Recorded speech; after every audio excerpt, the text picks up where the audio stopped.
In 1999, Stephen Sommers was given the reins to bring back a classic Universal monster. 25 years later, it still lives strong. As today, we talk about The Mummy from 1999. Let's go. Your host, Parker, Dan, and Angela, slice and dice their way through the good. If it bleeds, we can kill it. The bad. You brought the devil! There's a devil inside everyone. And the ugly movies you love. And you can't piss on hospitality. I won't allow it! Hold your favorite films and franchises tight, because they aren't safe. In fact, it's already too late. It's time to dissect that film.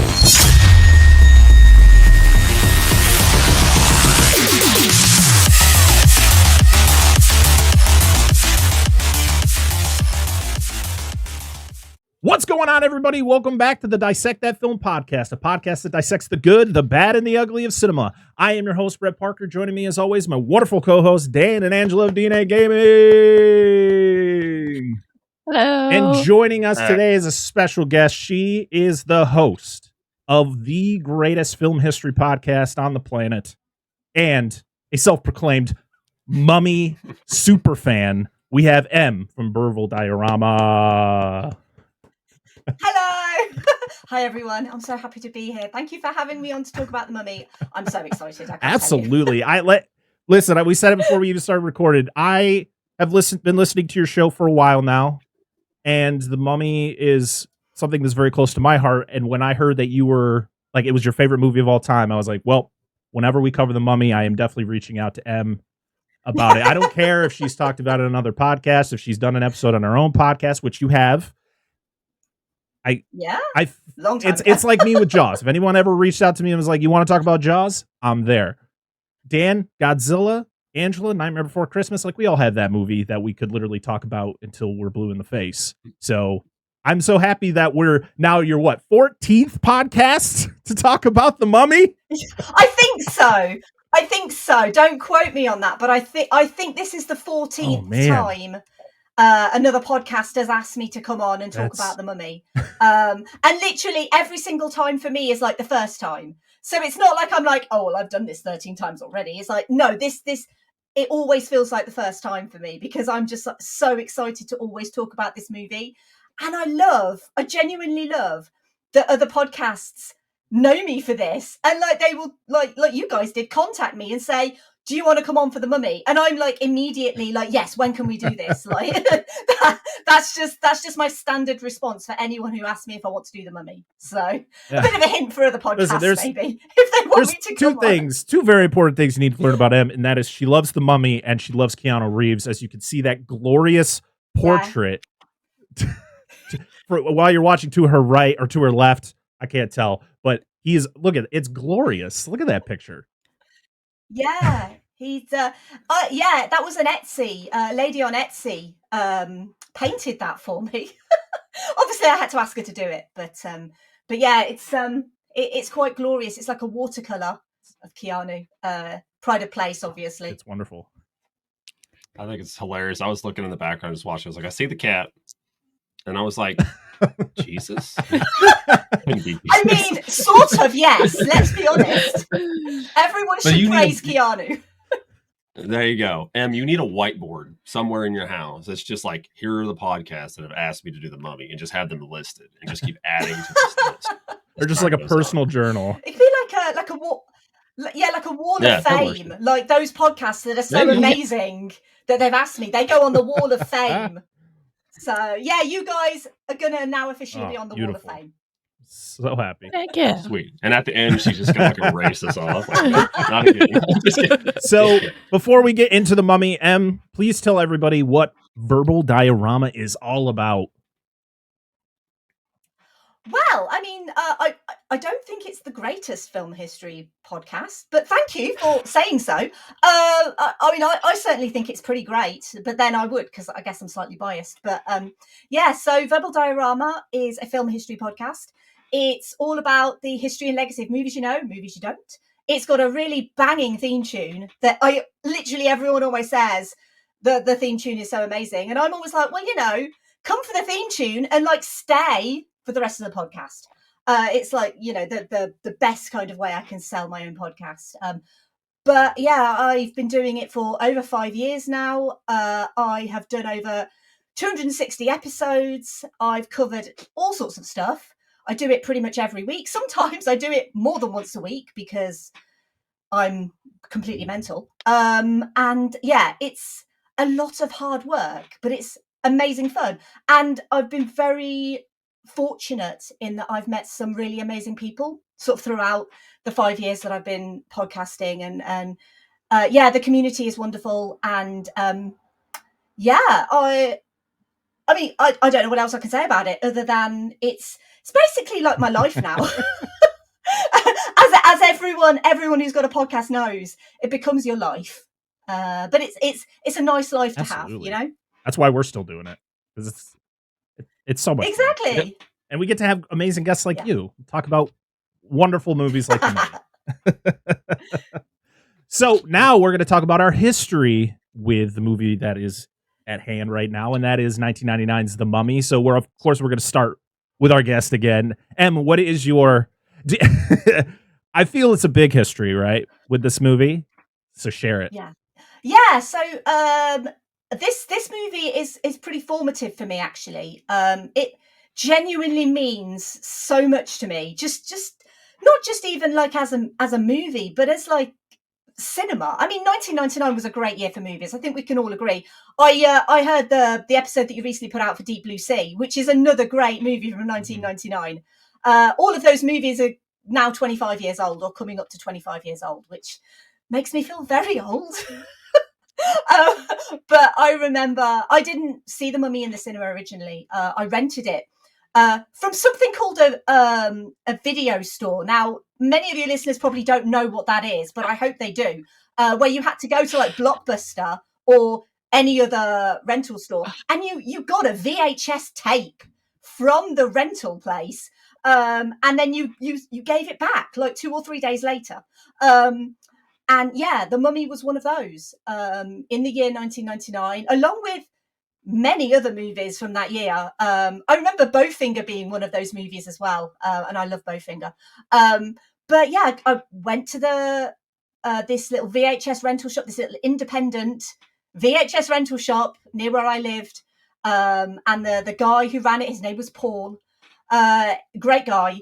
And he would recommend movies. He would like, you should watch this. I remember once he recommended Killer Clowns from Outer Space, and I was like, no. But I watched it anyway, and it was horrendous. Not a fan. I have of a horror. massive poster back there of it. It's It's behind the matinee one. Traumatized me, that movie. I have 2 cups, these massive cups, and one is, I was like, I'm going to use my Jaws one. The other one was the Killer Clowns. And dang it. Oh my god! Dang it. So poetic. I should have worn my shirt too. Honestly, that movie is traumatizing. And the thing is I've noticed recently quite a few podcasts are like, oh, check out our new episode on Killer Clowns from Outer Space. And I'm like, I don't think I can. Like, I feel like it would bring back so much trauma for me of that movie. I don't know. Maybe I should just give it another chance. But anyway, 1999. And I watched the movie, and it was just the one that I just fell in love with it completely. And I watched it so much. And then obviously I had to give the VHS tape back. And then it was a short while later, they had like a bargain bin of like old tapes they were giving away for £1. And I was like, do you know what? I'm going to see what's in there. And I was rummaging through, and there's a copy of The Mummy. Do you know what? I wish I still had it up here. It's downstairs now. But my original VHS tape of The Mummy is that VHS tape that I got it was probably year 2000 by that point. But that year, I've still got it. I don't have a player to play it on, but I still have my original tape that I bought for £1. Wow. From that video rental store. And it just means so much to me. I genuinely think it is the greatest movie ever made, and you can laugh at me if you want. I don't care. I genuinely like The Godfather, whatever, Shawshank Redemption, go do one. The Mummy is the greatest movie ever made. So I can't believe I've just said that on a podcast. I've just been like, nah, Shawshank Redemption, whatever. bugger off, Godfather. But you know, that's just the truth. That is my truth. And every time I watch it, I fall in love with it just that little bit more. And the character of Evie, especially, is incredibly important, because when I was growing up, I grew up like late 80s, early 90s kind of era. And of course, you had like your Ellen Ripleys and your Sarah Connors and Princess Leia and all of that. But they were kind of the outliers. And it was like, yeah, okay, you've got these amazing examples of strong, feminine, you know, women who get the job done, like they know what they're doing, they're professional, all of that. And it's great. But it's like, you could only ever like name 3 of them. And then there were like all these men who were like doing, you know, being the hero and saving the day and all of that stuff. And then for me, the Mummy came along and I was like, I saw that in Evie. Like, yes, Evie makes mistakes and, you know, she's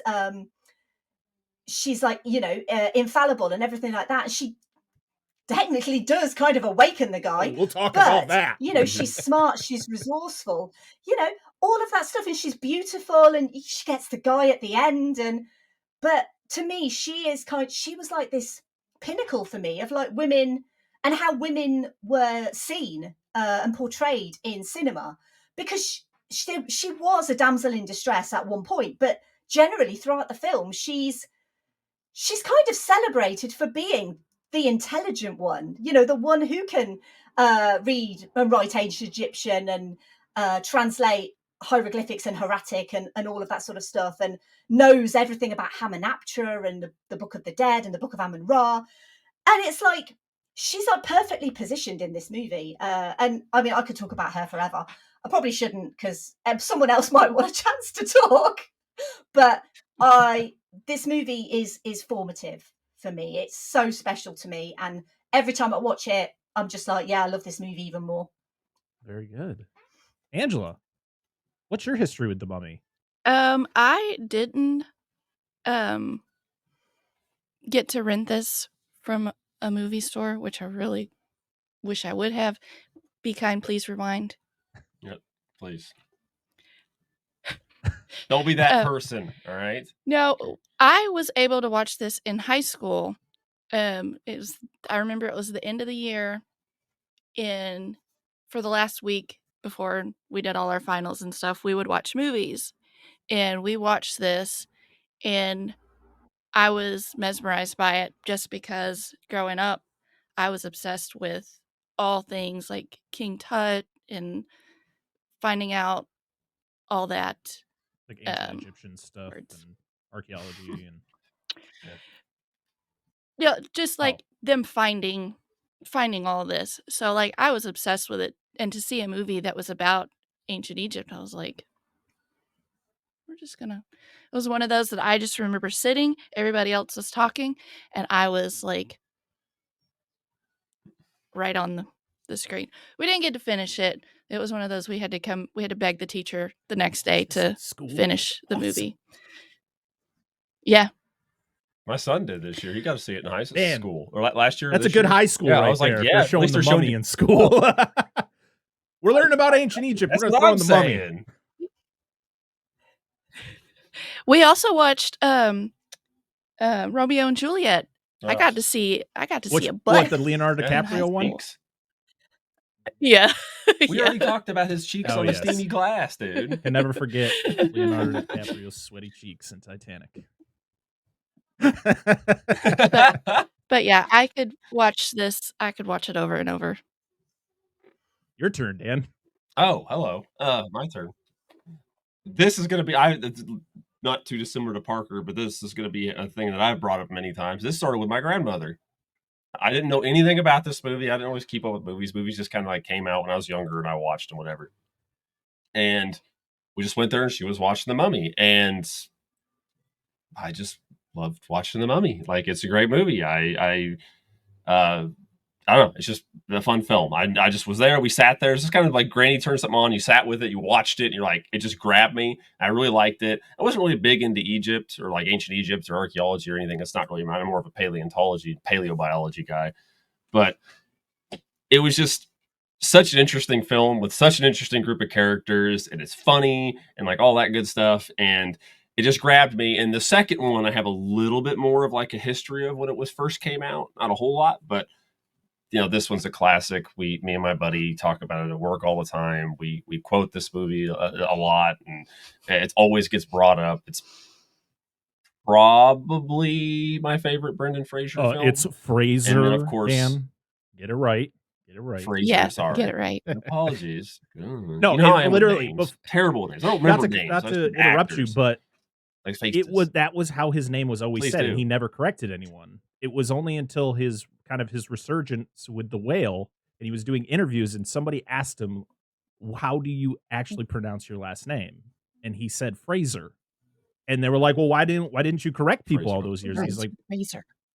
I just didn't want to be rude. Like I just went with it, and so that's why everyone says his name that way. So it was only till like last year that he was correcting people, or telling people. That makes sense. Okay, back to your thoughts, Dan. But yeah. No, that's fine. That's fine. Anyway, but that's pretty much the long and short of it. And I love monster movies and stuff, and I like the old Universal stuff, and it just builds upon that. But that's it. Yeah, I mean, this was definitely a movie that my grandma had. I was 7 when this came out, so I definitely wasn't going to the theater to see it. Yeah, I wish I did. So yeah, my grandma used to buy new release movies every week, and she bought The Mummy, and I literally probably watched at least 2 or 3 times a week. It was like part of my normal rotation with like Jurassic Park and Jaws. So yeah, this was always in the rotation. But once The Mummy Returns came out in 2001 and she got that on VHS, I could not watch this movie without watching 2. Like I always had to watch The Mummy and The Mummy Returns back to back because it just felt like one amazing story. And I know people don't like The Mummy Returns that much because of mostly one aspect of the movie that is literally 10 seconds of the movie. But no, it's the shit ass kid. No one likes the kid sidekick. But don't worry, Dan, we're going to talk more about The Mummy Returns next week. I know, but just to preface, I hate kid actors like in most movies. So I'm just really hard on them. But yeah, this was a staple of my childhood, and I probably have this. I may not sit down and watch it from beginning to end, but it is on my TV at least 4 to 5 times a year. Like it's always streaming somewhere, and now I own it in like 4 different ways. I now have the VHS, a DVD, or a Blu-ray, and a 4K Blu-ray. So I'm all set. If streaming goes away and there's no more digital, at least I have plenty of copies of The Mummy. And I even picked up The Mummy Returns in 4K. So I'm so excited to see the Scorpion King in 4K. But I'm so sorry. But this is one of my favorite movies of all time. This is definitely top 5 for me. It's as someone who loves Indiana Jones, this is very much it's not just a homage to the original Mummy. It is an homage to Indiana Jones and other swashbuckling movies of that time. So, and Brendan Fraser is. We'll get. I don't even know what that is. We'll get to Indiana Jones. Don't you worry. But yeah, Brendan Fraser and Rachel Weisz were the hottest thing back then, and I still love Rachel Weisz to this day. She's still gorgeous, and she can do no wrong. I just wanted to add that you corrected Dan on pronunciation. It is Weisz. I knew it. Actually, I've said her name that way for so long, and I was like, no, it's okay. It's okay. So I don't know how many times we've talked about her on the show. Probably not many times. I don't know if we've even covered a movie that she's been in. But I always, when I would talk about her, that's how I would say her name. And then I was watching a bunch of making ofs or something where people were talking about her, and they said Weisz, and I was like, have I been saying it wrong? Because it's a W, like. It's a W, I get it, but it's like, is it I think it's a German name, right? So is that why it's Weiss? Okay. German. Or Austrian or something. I don't know. But I've been saying it right the whole time. It was just today when we're finally talking about a movie she's in, that I say it wrong. Damn it. Oh, sorry. If you hadn't have corrected Dan, you wouldn't have corrected me. Then I probably just would have. I just felt like I had to get that joke in there. Thank you for putting me in my place. You were close. And Angela looked it up. That's okay. Angela looked it up. It was just she's Austrian. That's why. She's amazing. Austrian heritage. So. Oh, her dad's from. Her dad's Hungarian Jewish. This was my introduction to her. Actually, this might have been my introduction to Brendan Fraser, as I didn't see like George of the Jungle until after this, and I went, wait a second, that's Rick O'Connell? What the heck? This is weird. Which is funny because he got this role because of George of the Jungle. Stephen Sommers saw George of the Jungle, was like, that guy. We want that guy. And the thing is he's so different in George of the Jungle as well. Like, you wouldn't think it was the same actor, even though obviously he's acting. But you know what I mean? It's like such completely different styles of character. I love George of the Jungle. I think it's hilarious. Oh yeah, that was another staple of my childhood. And I loved George of the Jungle. Really? I haven't seen it since I was a kid. I don't think I've seen it in 20 years, but I remember loving that movie. No, I mean, no offense to people that like it. I couldn't, because growing up, that damn old cartoon for George of the Jungle came on, and I hated that show. I was like, nothing against the movie. I'm not watching this crap. No, you watch it's because you watch Tarzan. You went, nothing could be better than this. Phil Collins just filling the air. Tarzan? Oh yeah, like that. Well, no, but like it's just it was the source material it came from. See, maybe that's why it's more palatable over here, because we didn't know what George of the Jungle was. So the whole the song and everything like that was complete. I just thought it was like an original idea called George of the Jungle. Yeah. So I had no idea that there was like a TV show or cartoon or anything. Yeah. So yeah, maybe that's why the UK loves George of the Jungle. I'm just going to put it out there. We love it. I mean, this was way different than anything that he had ever done before. Because I think before George of the Jungle, you had like Encino Man, which is very much in the same vein as like George of the Jungle. Like he's just a goofy caveman who comes back to life, and which is called California Man over here, because presumably we wouldn't know what Encino was. So it's really weird, because on Disney Plus it's called California Man, but the poster says Encino Man because they didn't update the poster. So, I mean, to be honest, I think back when I was watching it, I didn't know what Encino was either until the movie they're talking about. It's like it takes place in Encino, and you're like, oh, okay, that makes a lot of sense. Okay, yeah, I mean, this is still my favorite role of his. I mean, he's done great things. I mean, who doesn't love Looney Tunes? What is it? Out of Action? Back in Action. To be honest, I like that more than Space Jam. Yeah, I would agree. Gotta be better than Space Jam. I'm not sorry. Space Jam. I like Space Jam, but I like Back in Action better. But it's a good movie. It's good fun. It's like I feel like it's trying to be a little bit too much Who Framed Roger Rabbit, and it doesn't quite. Well, nothing could ever get to the greatness of Who Framed Roger Rabbit. So, but it's all right. Yeah. It's like, but yeah, I think he's a great actor, and Hollywood did him dirty, and I'm really glad that he's back and that he's having this resurgence now. But he never should have gone away. Like, he never should have had to go through what he went through. But I think this movie is just a great showcase for him and his his heartthrob, kind of leading man, action hero, comedic hero kind of thing that he just does so well in this movie. Oh yeah, like he's great. I can't say he carries this movie because this entire cast is fantastic. Like, everyone works so well together. It's one of those things where it's like there is no main character of this movie. You have all of these characters. You have the two groups.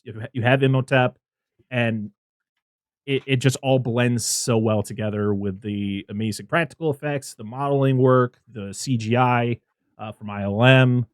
It's glorious. But let's get into some of the behind the scenes facts and kind of the financials of this movie. So the movie was directed by Stephen Sommers, and I always thought his name was Stephen Sommers because it has an O in it, not a U. Why do we do this? Stop it, Stephen. In the commentary track, though, for this movie, it was him and the editor, and he goes by Steve Sommers. The only reason he goes by Steven is because his mother thought it would be more professional. But we've talked about one other movie that he has done. We talked about Deep Rising. We actually talked about another movie that he did, but in very, like, it wasn't a full episode. We talked about his version of the Jungle Book when we did our Disney live action remakes episode. But yeah, he this was a year after Deep Rising. Of course, we talked about Deep Rising not being a financial juggernaut that I think he was hoping for. It was dropped in January of '98. It was going up against Titanic. It didn't do well, and people need to check it out. It's a great movie. Yeah, watch it instead of Titanic. Fuck that boat. Yeah, watch the other boat movie. Deep Rising's a lot of fun, and you can clearly see the mummy in it. If you know what I mean, like if you watch The Mummy and then you watch, because I only saw Deep Rising last year for the first time, and I was like, I'm going to give this movie a try. I've heard things about it, and I was like, it feels very similar. It feels like it could be like a distant cousin of The Mummy, but like with tentacles and water and boats, but it's got Benny in it. Yeah. Well. Like, oh my God, that's Benny. I love seeing that guy everywhere. It's like, oh my God, that's Benny. Yeah, he's great. So after the failure of Deep Rising, he pretty much, he didn't think he was going to get a job immediately. But when he found out that Universal was trying to bring back some of the Universal monsters, he was calling up Universal and like, hey, I want to do The Mummy. I loved The Mummy as a kid. He said that it scared him the most of any of the Universal monsters. So he just felt that this was the job for him. And he even states that other people were talking about like, hey, so what one would you want to remake? Or kind of, he's like, I've only seen the original. Like, he didn't know about the Hammer movies. He didn't know about all the other versions of The Mummy that had come out after the 32 film. So he was like, no, my focus is I want to make a remake of the original. So yeah, he pretty much, went with ground running. He cast some amazing actors. I think Rachel Weisz was the only one who didn't have to audition. She just got the role. Because I guess the role of Evie was made specifically for her. But the cast of this movie, Brendan Fraser, of course, Rachel Weisz, John Hannah, who, to be honest, anytime I think of John Hannah, I just think of the Mummy trilogy, because I've literally seen nothing else with him other than he was in one season of the Agents of S.H.I.E.L.D. show. So there you go. Yeah, so he was in Sliding Doors, which is a great movie. If you've not seen Sliding Doors, I think wasn't he also in 4 Weddings and a Funeral? Probably never seen it, so that's probably why I wasn't familiar. Yeah, he's quite a well-known kind of. Well, he's obviously Scottish. I love that his Scottish accent comes out at points in this movie as well. It brings me joy. But yeah, he's quite a well-known Scottish actor. We have Arnold Vosloo, who plays Imhotep, and he has no English lines in this entire movie, which is fantastic. The great thing about this was that, so ILM did all the effects for this movie, and Alex Laurent, who was the special effects art director on the movie, he was the one who like drew up all the concept art for Imhotep, for the way that Thebes looked, Hamunaptra, all of pretty much how this movie looks. Arnold Vosloo wasn't cast yet in the movie when they were making their concept art on what Imhotep would look like. And so they actually had like a competition throughout ILM and all of the artists of coming up with their own concept of what they thought Imhotep should look like in mummy form. And it's funny enough that Alex Laurent was the one who came up with the competition, and his picture was the one that won the competition. But it's fantastic. You can look it up. They also had the modeling shop make a bunch of maquettes of the different forms of Imhotep, and I want one so bad. They are glorious. The detail is insane, and I guarantee I'd have to put a second mortgage on my house to even afford one. So maybe someday. Chime in on Arnold Vosloo. My second favorite role of him, not as Imhotep, is he did the voice of Black Adam in one of the animated DC films. It was Superman and Shazam versus Black Adam, and he is fantastic. He is one of my favorite roles by him. I haven't it's so seen good. many things with him in it. He's collabed with Sommers a couple more times.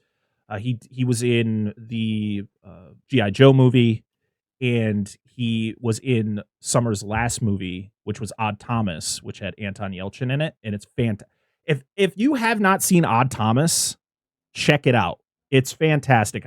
It's the last movie that Sommers directed, and it was 2013. We haven't had a Steven Sommers movie in 11 years, which is sad because his movies, I mean, yes, you can say whatever you want about G.I. Joe. You can say whatever you want about Van Helsing.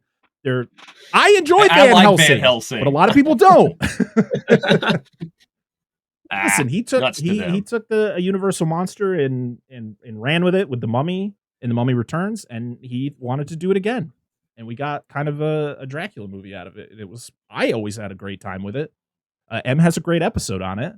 So I was just about to say, yeah, I got a lot of love for Van Helsing. I can really see what they were trying to do with it, and in a way, it disappoints me that wasn't like the start of like the Universal Renaissance of bringing all of their monsters to the forefront, and we had to live through another Mummy movie that shall not be talked about because I don't like it. But yeah, we had to try and deal with the dark universe that never became the dark universe instead. And I think that Van Helsing was this perfect opportunity to like have like the Avengers, but for Universal monsters. Yeah, there was a lot of promise with Van Helsing. It just didn't deliver, sadly. So, of course, this was based on the 1932 The Mummy, which starred Boris Karloff as Imhotep. And did you know that he is only in mummy form for like 5 minutes? I think it's like 5 or less minutes of the movie. It's literally a scene of him in the sarcophagus, and then he grabs a piece of paper, and then he walks off screen, and then he turns into a human, like fully human, for the rest of the movie, which is so crazy to think about. I didn't know it was for that short a time because I've never seen that movie. I really want to watch it because I'd really love to see the original, like what this was partially based off. But I do know that because his alter ego is Ardeth Bay, isn't it? But I love that they still took the whole Ardeth Bay thing, and they obviously included a lot of nods to the original in this movie. But yeah, I've never seen the original, but I would love to see it. So speaking of Ardeth Bay, who his name is not mentioned once in the movie, you never hear his actual name, played by Oded Fair, who we've talked about before. Well, actually, you guys haven't talked about it before. I did a long, long time ago before Dissect That Film was even a thing, when I talked about the Resident Evil movies. Yes. Oh, shoot, he's all I in want to those, talk isn't about he? those movies. They're not good. They're not. What about his other big role he was in? I mean, The Mummy Returns. No, oh, that's right, he was. I love that movie. It's so garbage. We have Kevin J. O'Connor, who plays Benny. He's a character where he's the slimiest, one of the slimiest characters to ever be put on screen. He is a character who is self-centered. He is focused on just he will do anything to make sure he survives, but it's all about him. But he plays it so well that at the end of the movie, which, yes, I know we haven't even started to talk about the plot of the movie yet, but when Benny dies, I am like, I would have killed to have Benny show back up in The Mummy Returns. Like, I think that would have been either that or just have him survive. Like, it could have been ambiguous. He could have just came back. Like, come on, man. But how do you come back from being attacked by like 1 million scarabs? Like, I don't. Yeah, I do. Yes, he did. He whipped out his 17 chains and just started saying things, and the scarabs are like, "All right, we're good. We'll leave you." And like, oh. I mean, he does scream, so this guy knows us. That might be an indication. You could have stubbed his toe. Somebody else that I always love seeing Jonathan Hyde. He's always great in anything he does. Of course, we've talked about him from Anaconda. Oh god, he's so good. Yes. He's so good. We have Eric Avari, who plays the museum curator, who also has a name that is never mentioned in the movie, but I guess his name is Dr. Terrence Bay. Mm-hmm. We have Stephen Dunham. No relation. One is spelled with an A. No relation to one is spelled with an A and one is spelled with an E.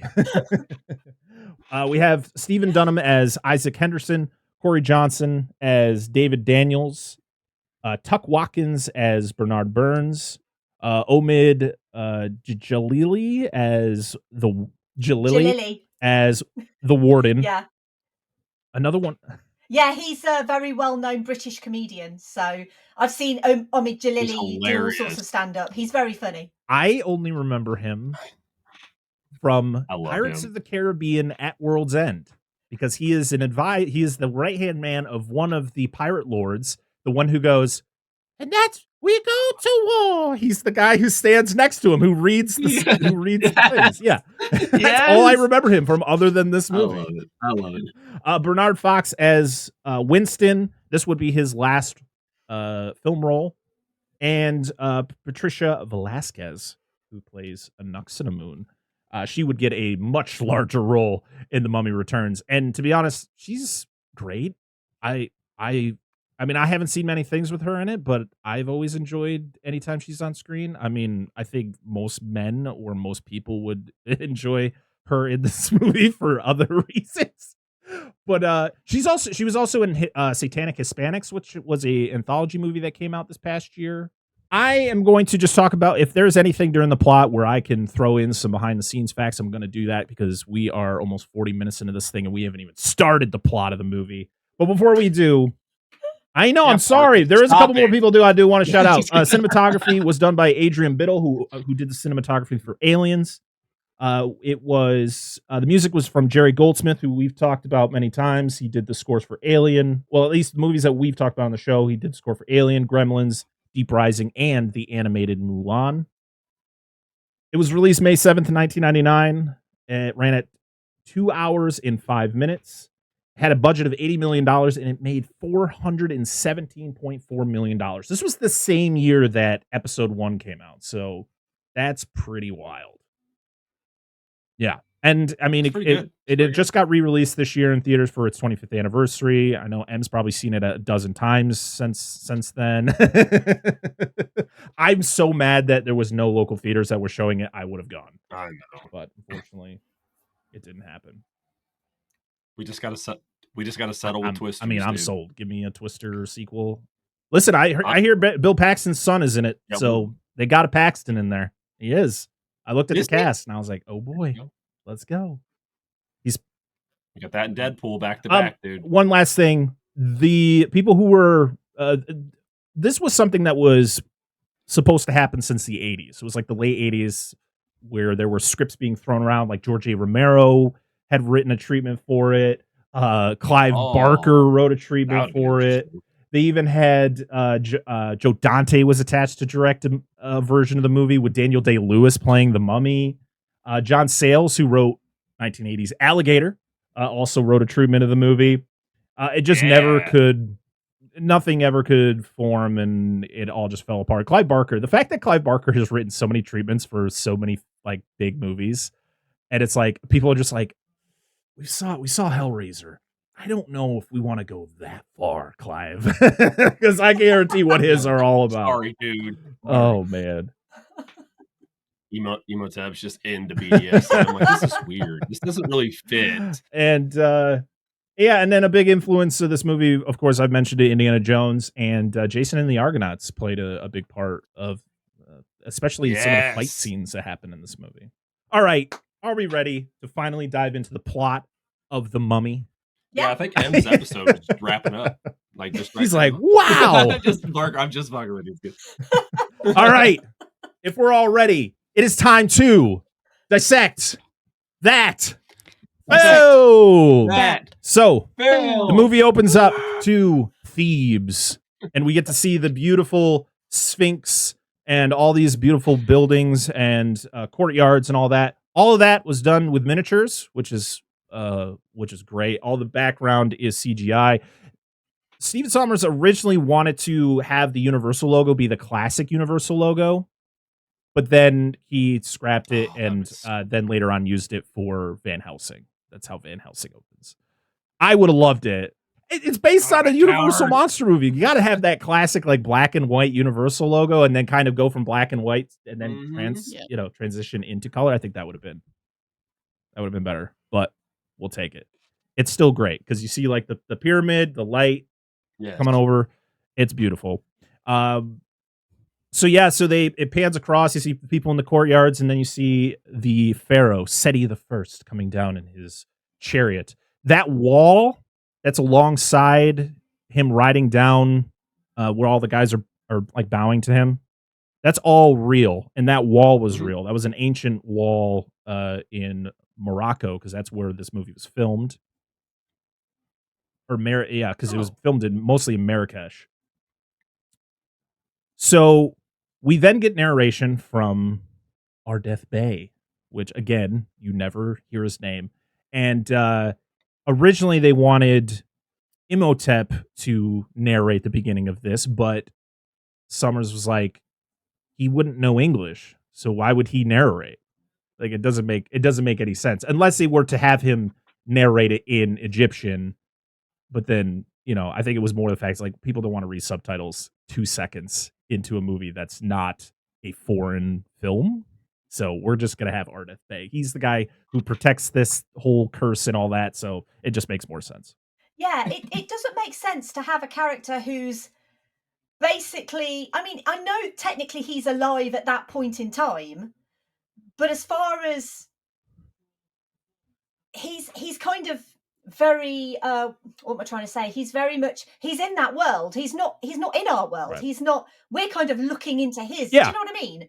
And then obviously, it makes more sense to have Ardeth Bey do it because he's the one who's actually in our world. Well, I say present day. It's like 1926, but present day.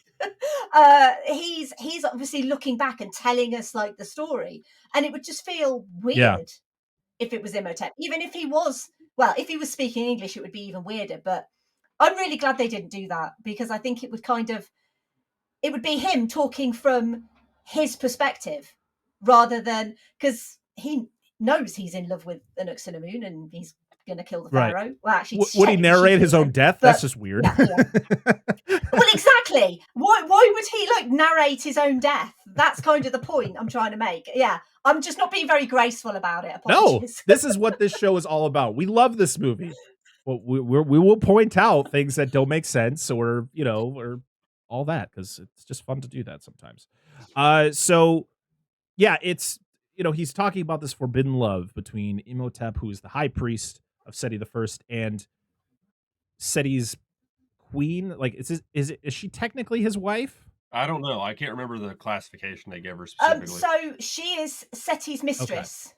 You find out more in The Mummy Returns. The Mummy Returns kind of sort of retcons some bits and adds some bits and takes some bits away. But technically, yes, she's. I mean, why would you have your mistress fight your daughter? But anyway, okay, whatever. Weird. But anyway, that's for your next week's episode on The Mummy Returns. Talk about why he's got his mistress fighting his daughter, because that just seems a bit weird. But yeah, she is his mistress, and no one else is allowed to touch her. So she's obviously got that beautiful paint. Yes. And other than some pasties and a loincloth, she is completely nude. Yeah. It's called strategic covering. I mean, I was explaining to my son. She is. She's covered. She technically is. Yes. She's strategically covered. That's all you see. But the funniest thing is like, so they clearly had this plan to kill the pharaoh. Like they had planned this for a while, and so I'm guessing that's why Imhotep is so actually touches her because he wants this stuff to happen. Or is it just like he's just so infatuated with her he has to touch her, which then causes everything to happen? Probably a bit of both. Because I'm like, this guy's smart. Because I feel like I just feel like if you were in love with someone for like 3,000 years, enough to like be so in love with them that when you are resurrected after that time, the first thing you want to do and the only thing you want to do is bring her back to life, then I feel like the fact that they can't be together is obviously it's going to be something that you are so in love with this person that you kind of forget, maybe in a way, that you can't do these things. So maybe it was slightly premeditated. I think he probably knew that if he did this, then there would be consequences. But I think he's kind of past the point of caring, because he's like, well, this is the woman I want and I'm going to have her, God damn it, you know. But yeah, and I think it must have been premeditated to a point, because the priests, obviously the guys with the gold body paint, they're his priests, and they were technically keeping watch, and they were the ones who were closing the door, and they only couldn't close the door because the pharaoh came in. So I kind of feel like they were maybe kind of there to keep watch, or maybe for some other nefarious reason. But I think maybe it wasn't completely premeditated, but I think the idea probably would have been there for the both of them. That's the only way they're ever going to be together, is by killing the pharaoh, because he's not going to let her leave. So yeah, they end up killing the pharaoh because he notices that she's been touched. Imhotep just pops out of nowhere and takes his sword. And I think one of the great things about this movie, especially because they had to keep it PG-13, is the fact that some of these kills are done in shadow, and they're done very well. So when you see the pharaoh, like in the beginning, there's a couple strikes where you actually see him reacting, but then the rest of it is all done in shadow. And then, of course, his guards come in, and I love how this is also foreshadowing for what we're going to see later, because when we see actual mummies, it's the guards we see, and it's the priests that we see later on. So they come in, they see the pharaoh's dead, and then Noxanamun kills, she kills herself. She states, "My body is no longer this temple," and ends it, because she pretty much tells Imhotep, like, you are the only one who can bring me back from the dead, so you need to escape, and I'll, start the process. So they end up taking her body to Hamunaptra. It is also, I just want to, not that I think it really matters, but it is 1290 BC. And so they go down into this temple to bring her back. He is in the middle of the process, and you get to see the gooey soul. I love it. It's like the jelly soul that comes out of the water. That's the official term, the gooey soul. And so souls are inherently gooey. My question is, so later on, when Imhotep has to use Evie as a sacrifice to bring back Anck-su-namun, of course, the soul comes back, and then he has to kill the sacrifice to, complete the cycle. Who is he sacrificing when he's bringing her back here? Because I don't think there's anyone else other than Anck-su-namun's dead body. So I don't know. That's a good question. I think it might be something to do with the level of her decomposition, maybe, because obviously when she's very freshly dead. In 1290 BC, so she's got a body, like a human body, whereas in 1926 she is, well, we don't know how mummified she is, but she's probably quite mummified. I mean, we only ever see bandages and stuff, but maybe it's something to do with that, because her body is not whole. She's obviously missing, and also remember, she's missing vital organs as well, because her vital organs were taken out and put into the 5 canopic jars. So she doesn't have any vital organs either. So maybe it's something to do with that. Like they need a fresh body to harvest those bits. Makes a lot of sense. I mean, you want to have some relations with your new girlfriend that you've just resurrected. Maybe you want someone a bit fresher. I don't know. But the thing is when he's trying to bring her back in this scene, does he have to stab her to complete the cycle? Because he's going up with a knife. Like, is he about to stab her again? Like, she's back.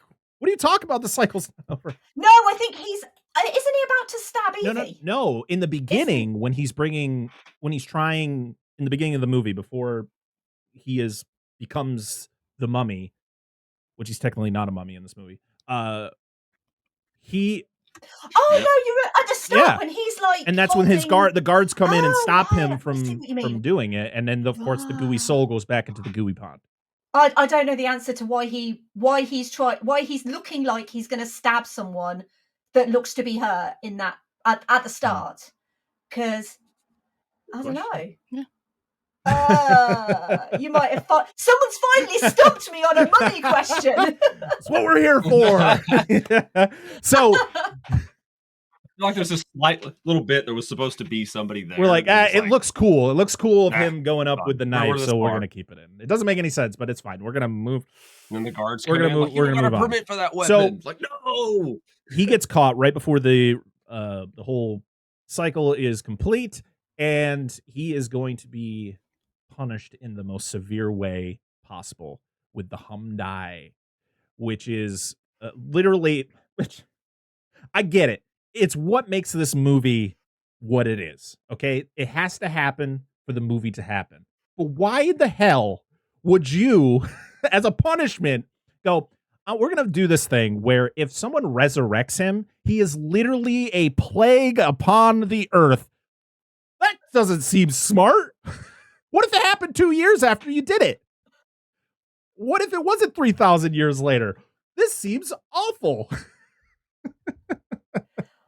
I mean, I guess it's like the punishment fits the crime. It's like they're like, well, what's the worst thing we could possibly do to this guy to punish him for what he's done? It's like, oh well, let's Humdai him, because that is literally the biggest punishment.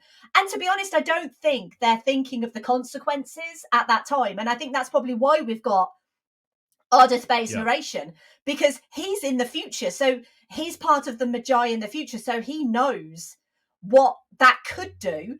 But I think perhaps at the time, maybe because you've got to kind of ask, well, why would they do that if that was a possibility? So I feel like the whole idea of the curse and everything, I mean, they put curses on all sorts of things in this movie, but I feel like they do it to kind of put people off rather than, oh, there's a curse on this chest, I'm just going to open it for lols. This movie is one of those things where if it doesn't happen in the exact way that it happens, then everyone's safe. Because if you find a sarcophagus with a gooey mummy in it and nothing else happens, you're like, oh, well, I've just found a mummy in a sarcophagus. But unless you have the opening of the chest and the reading of the book, nothing else goes bad. So it's like there's protection. There's like a level of protection there. But it just so happens that all of these elements all come together at the same time. And that's how you get the whole resurrection. But I just think they were just like, nah, we want to punish this guy severely. He's been a very bad boy.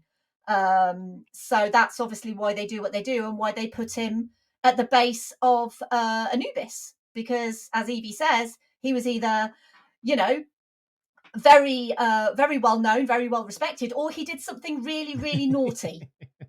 So he did something really, really naughty.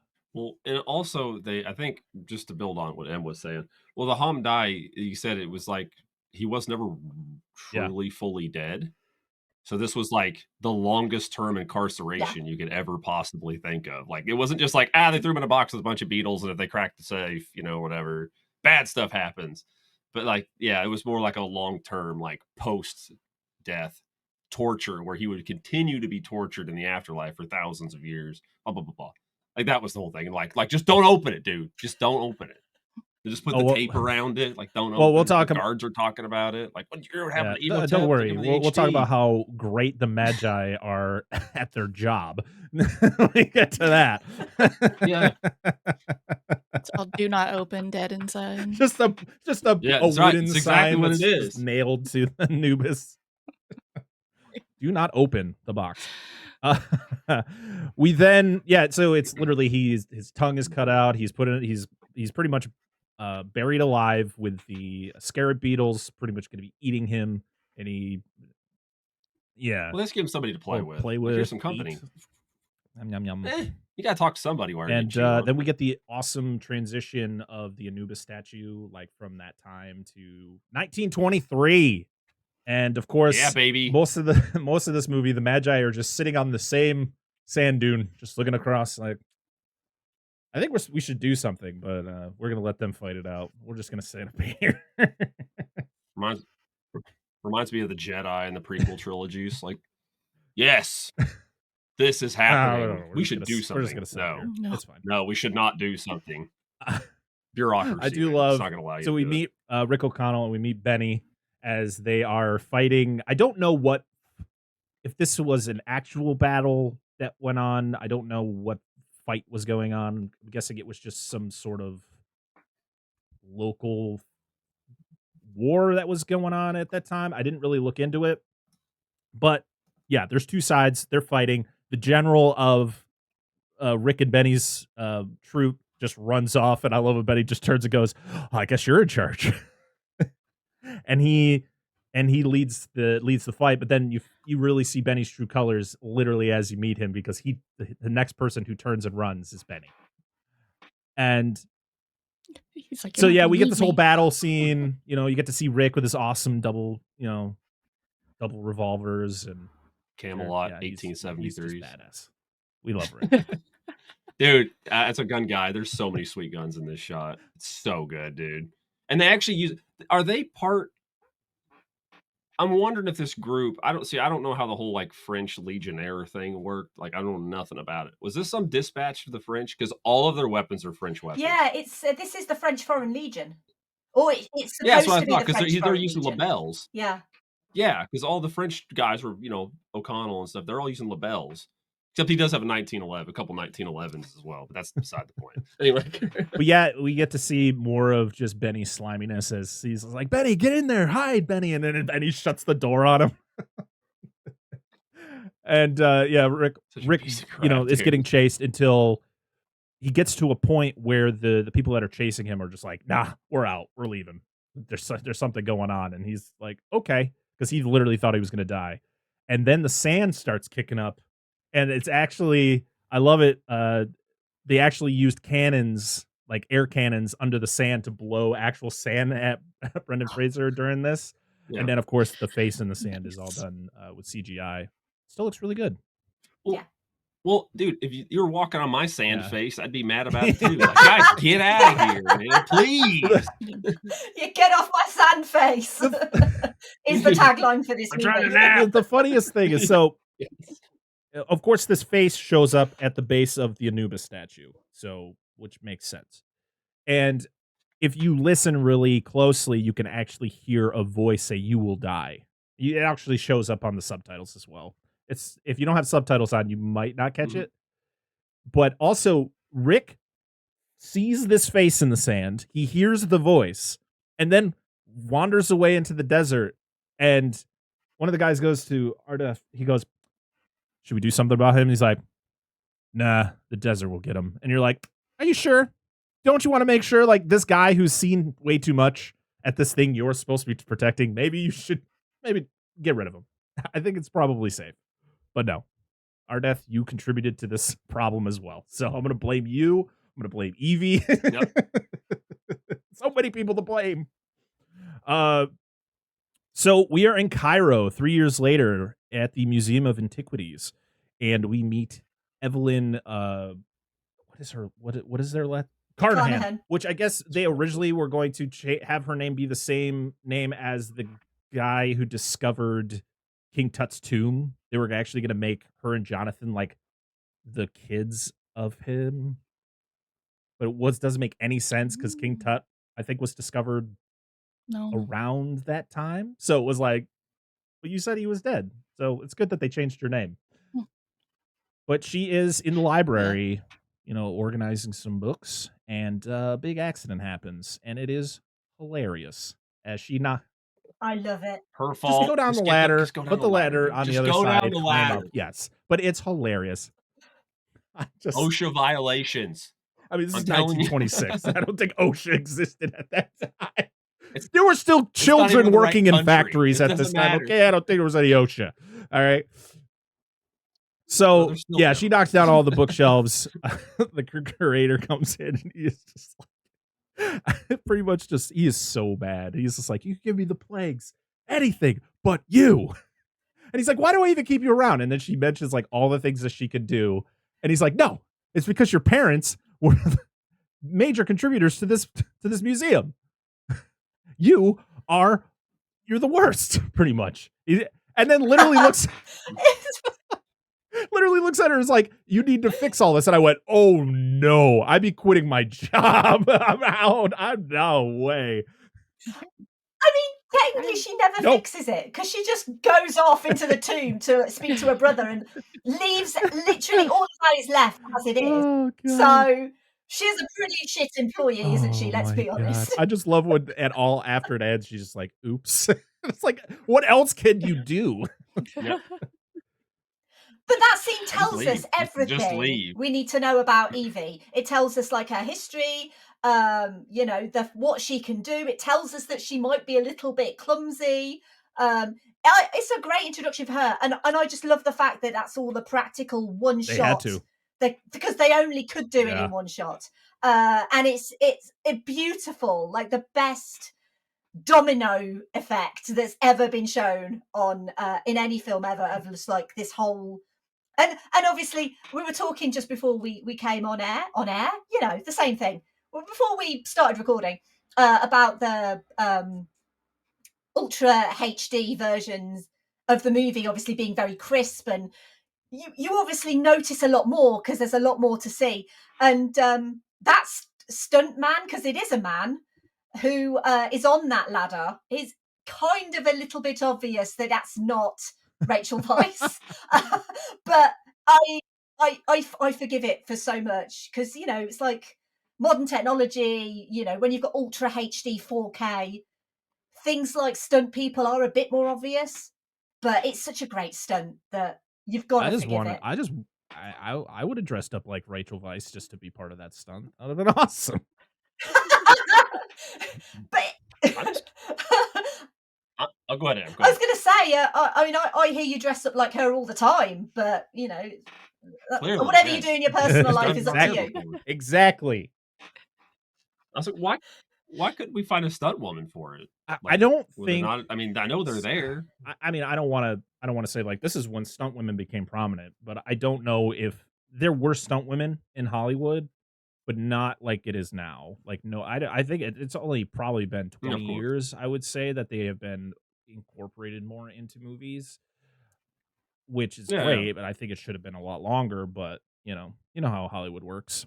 So yeah, I understand, dude. And potentially because they had to be on top of that ladder, and they had to be obviously balancing on top of that ladder. Perhaps there was only, I don't know for certain, but there might have only been a handful of people who could have done that.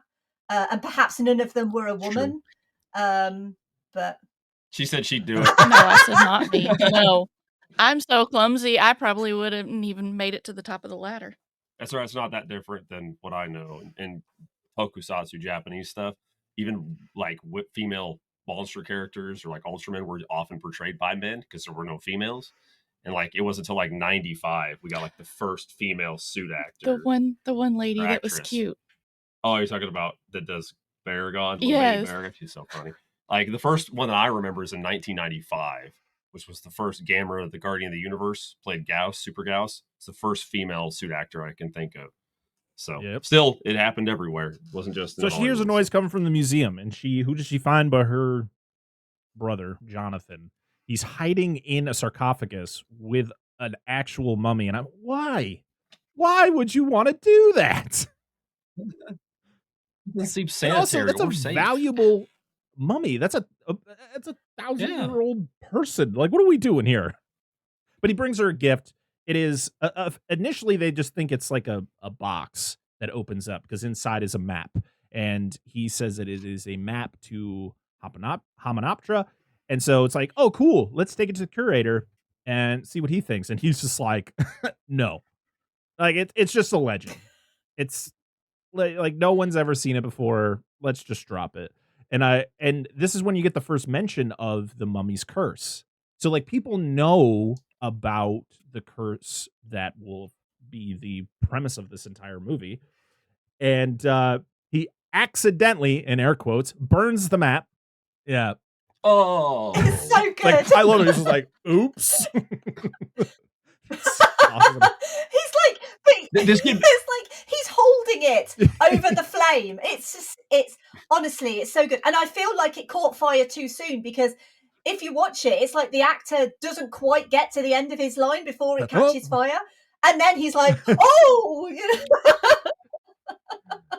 I just I just got a feeling like I wish it was just like a line, just like it's on fire, like oops, like that's for my bookcases. I'm like, oh, this is a weird way to say you're addictive. fired. Good lord. Hey! Hey, So because they don't have the map, Literally. Jonathan explains, oh yeah, I kind of stole that from someone who stated they were there. And so she's like, okay, let's go check it out. And they meet Rick, who's clearly been in prison for a bit. He's got the long hair, facial hair. I love the warden who's just like, she's like, what is he in there for? He's like, oh, because he had a good time. Maybe too good of a time. And of course, she asks Rick about Hominoptera and if he's been there, and he says, yeah, it's there. I've been there. And then, of course, I love where he's like, do I know you? And Jonathan's like, no, you know. And then he's like, yeah, he's like, come here. And he got one of those faces. Socks him in the face. And then, of course, he So he kisses Evie, and he is then brought to the hangman's noose. And this is probably the most terrifying thing that's ever happened to Brendan Fraser, because he actually almost died during the scene. So, of course, during hanging scenes in movies, you actually wear the noose, and then they usually have a harness that attaches to the back that is supposed to prevent the noose from actually doing what it is meant to do in that situation. I guess it didn't work out, and he pretty much almost died from a hanging. Like, he literally, it dropped, and the noose did it technically what it's supposed to do, and I guess they just thought he was acting for a bit, because he's, you know, of course, struggling, because the whole scene is that his neck's not supposed to snap and all that. And but then later, like, they saw that his face was turning blue, and they're like, oh shit, this is actually happening. We need to save him. And so yeah, the mummy almost killed Brendan Fraser. And I do like the haggling with the warden that Evie does, where she keeps naming numbers, and then the warden goes lower than her number, and it's like, deal. Take them down. He's very bad at that. One of my favorite is I'd pay £100 to see this man. Oh man. So yeah, so pretty much he's also tagging along on this journey. You find out that well, actually, before we even get on the boat, we see Evie and Jonathan. They're talking. What? You got something to say? The warden is just like the dude from Ghost Ship. He's got to protect his investment. He has to go with it. He is Except he's ferryman not with the an devil eye. or the ferryman. Yeah. At least this guy's last name wasn't like Warden or Jail His guy. name is James Warden. That's an oddly specific last name. Wonder what he does for a living. That's right. That's right. There you go. Yeah. But yeah, so Sorry. Evie's talking smack about Rick, about how dirty he is, but then he shows up and he's looking suave. He's looking good. And you're like, she's like, dashing. Oh, this is going to be a completely different story for me as he goes up. And yeah, we're on this boat, on this river boat. We're on the Nile, by the way, the Nile River. And when we get to the port where there is 50 to 60 people in the water, I got some complaints. So we're on this boat, and we also see that there is an American group being led by an Egyptologist to the site itself. And of course, the group is being led by Benny, you find out. But there's also an Egyptologist there, played by Jonathan Hyde, who is going to be part of that group. He wears, what is the hat? What is that called? The hat that the I don't. Jonathan Hyde wears? Fez. Yes. Fez. So that Yes, is an that's it. homage to Boris Karloff as Ardeth Bey in the original Mummy, because he wore a fez. Also, there were other characters in other Mummy movies that also looked exactly like him. Like they had the same red fez, they had like the same facial hair and all that. But yeah, so they are going for the same thing, and I love every time Rick and Benny have a conversation. It's always threatening, by the way. It's always Rick having him by the collar, threatening him, and I just love after their conversation, he just tosses him off the boat. He's like, "Bye, Benny." Benny. No. There's so many good ones. We'll get to it later. Great, but I adore the Americans in this, like the American crew, specifically Stephen Dunham's or Stephen's Dunham's, how you pronounce that, Mr. Henderson. He's got one of my favorite lines, and he said it. I forgot because I didn't see this movie. He's like, "Oh, we'll make it before you, man. I'll make you a bet. It's gonna be 500 cash bucks." I'm like, yes, 500 cash bucks. 1926. That's a lot of money. Yeah. But before this, Rick shows off his guns to Evie, and she explains, about the Book of Amun-Ra, which is the Book of the Dead, and she asks about the kiss. She's like, "Why'd you kiss me?" He's like, "I was about to be hanged." Well, sounded good at the time, and then she gets pissed and walks away. What did I say? What did I do? His shotgun. The shotgun is it's Winchester 1897. It was the weapon that Germany actually protested in World War I because we used it as a trench weapon. Shotgun. It was the trench gun. And Germany protested it and thought it was too brutal. But these are the same guys flinging mustard gas at everybody. But whatever. So America's like, screw it. We're going to keep using our shotgun in the trenches. And yeah, great gun.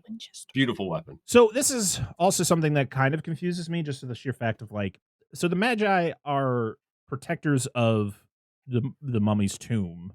Like they are the ones that make sure no one opens it, causes this whole plague and everything. Why do they attack the boat? Are they just attacking the boat to get the map? I think it's because they know that they've got the map. And if they've got the map, they've got the key. And if they've got neither of those things, because that's why the main guy with the hook hand goes for the key, Captain Hook. Yeah. Because if they've got the key, there is no chance that sarcophagus can be opened. It's no chance the book can be opened without it. So I feel like, it is a good question as to how they knew that they would have the key. Unless they've got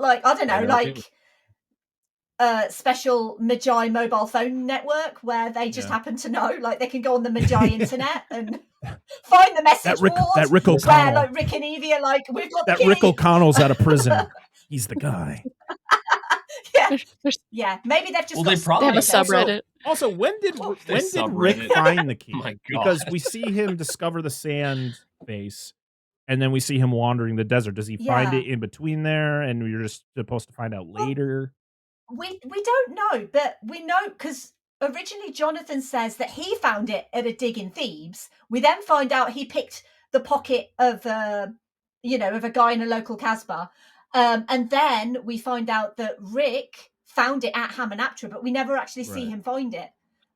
So I guess it's kind of like you don't know whether before the big fight at the start with the Foreign Legion, whether they'd actually gone into Hamunaptra, because the tomb door was open, because that's the one that Benny ran into. So did they explore that beforehand? Did they find some treasure? Did he happen to pick it up? That's one of the things the movie never actually tells us, where exactly he found it, other than he found it at Hamunaptra and he's been there. We know he's been there, but we don't know where he found it. Yeah, the Magi, they attack the boat. You get some great fire stuns, like when the hook hand guy goes up in flames. Also, so I guess they had to digitally paint Rachel Weisz's dress in this scene because it was sheer white.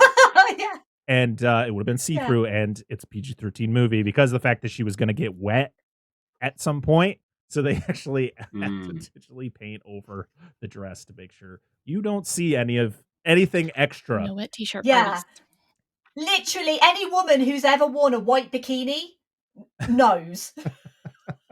Or just like white clothing. I don't wear white. Or wearing a white t-shirt in that wet t-shirt competition, like . Hey, listen. Sometimes you got to do things to make a buck, right?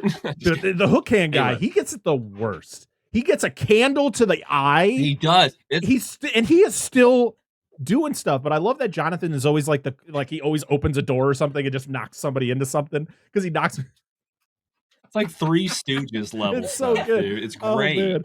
But I love like everything is happening and he goes outside and Jonathan sees the Americans, doing their, they're shooting everybody. He's like Americans. And then he's about to get attacked by one, and one of them shoots him, and he's just like, jolly good. And then something explodes, and you just see him flop off the side of the boat. I do love when the warden comes up to Rick, and he's like, "What do we do? What do we do?" He's like, "You stay here. I'll get help." And then he jumps into the water. Help. Yeah. It's so good. The one-liners in this movie are great. Oh, you want to talk about one of the best well, I don't know if you consider it a one-liner, but one of the best phrases ever said from this movie is when they're all in the water. By the way, I mentioned before, this is the Nile River. There are hippos. There are Nile crocodiles. Yeah. There are so many things in that river where there are so many people. Somebody died because of a crocodile or a hippo. Like, not everybody survived, okay? We didn't even see a glimpse. We didn't even see eyes shimmering in the water to indicate that there was something there. No, but no, they kind of do though, because they are rushing to get out of the water at the end, like when they're getting out, and they basically say like, "Get the horse," something like "Get the horses out of the water" or something. And then one of the Americans says, "Give them a smack, will you?" to kind Get of them to go. Get them moving. I think. Yeah. But I absolutely agree with you. Like literally, pretty much all of those people, I think, would have been attacked by something in that water. And those animals. So yeah, it does kind of make you laugh that they forget that the Nile is heavily infested with many creatures. But this is when we get, "Hey Rick, looks like you're on the wrong side of the river. Hey Benny." Oh, that's right. He says, "Rick, looks like we've got all the horses. Benny, looks like you're on the wrong side of the river." And just like when Benny looks around, he's like, "Damn!" Just kicks the water. It's great. It's one of the most iconic phrases from the movie. What was that laugh? I asked myself. I'm trying to recreate that as much as possible. I don't think I've ever laughed like that in my life. That was new. What is that? This is my new laugh for 2024. New year, new laugh. We have a spanking new podcast for your ear holes called Doom Generation. Available on Spotify and Apple Podcasts. Later, Doomers. So we are then getting camels and making our way to Hamunaptra. Because Evie had no clothes, she had to get some clothes from the locals, and she's looking good. And we then make our journey, and the Magi are impressed with Rick. And I was like, maybe do your job and stop him instead of watching from the dudes. What are we doing? I don't think they've been sitting there the whole time. They're supposed to be watching. The last time he was there. They've been there for 3 years. Like, when is this guy coming back? When is he coming back? Oh, he's back. Oh, man. What kind of Right? farmer stand did they have? So we then, the two groups meet back up again. And, of course, you get the mention of the $500 for whoever gets cash bucks, whoever gets there first. Bucks. And this is when you get the race. And, of course, Evelyn is the first one to get there. She does the little tee, and she's, like, hitting the camel, and it's, like, freaking, they hit the nos from Fast and the Furious, and it's just, whoo, it's gone. The maximum overdrive. We made you! Sorry. Yeah. There was actually a deleted scene where Thank you. the group was supposed to travel through where Rick and Benny fought 3 years prior, and there was actually supposed to be skeletons from the dead soldiers of that battle. But they just, they liked the race better. So we then get there and we get some more history dump from Evie talking about the Book of Amun-Ra, about how it's located under the statue of Anubis. Rick gives her a toolkit that you later find out was stolen which is a great spot when we get there. They then travel into the preparation room, which is what we saw in the beginning of the movie when Imhotep is being prepped with a hum dye.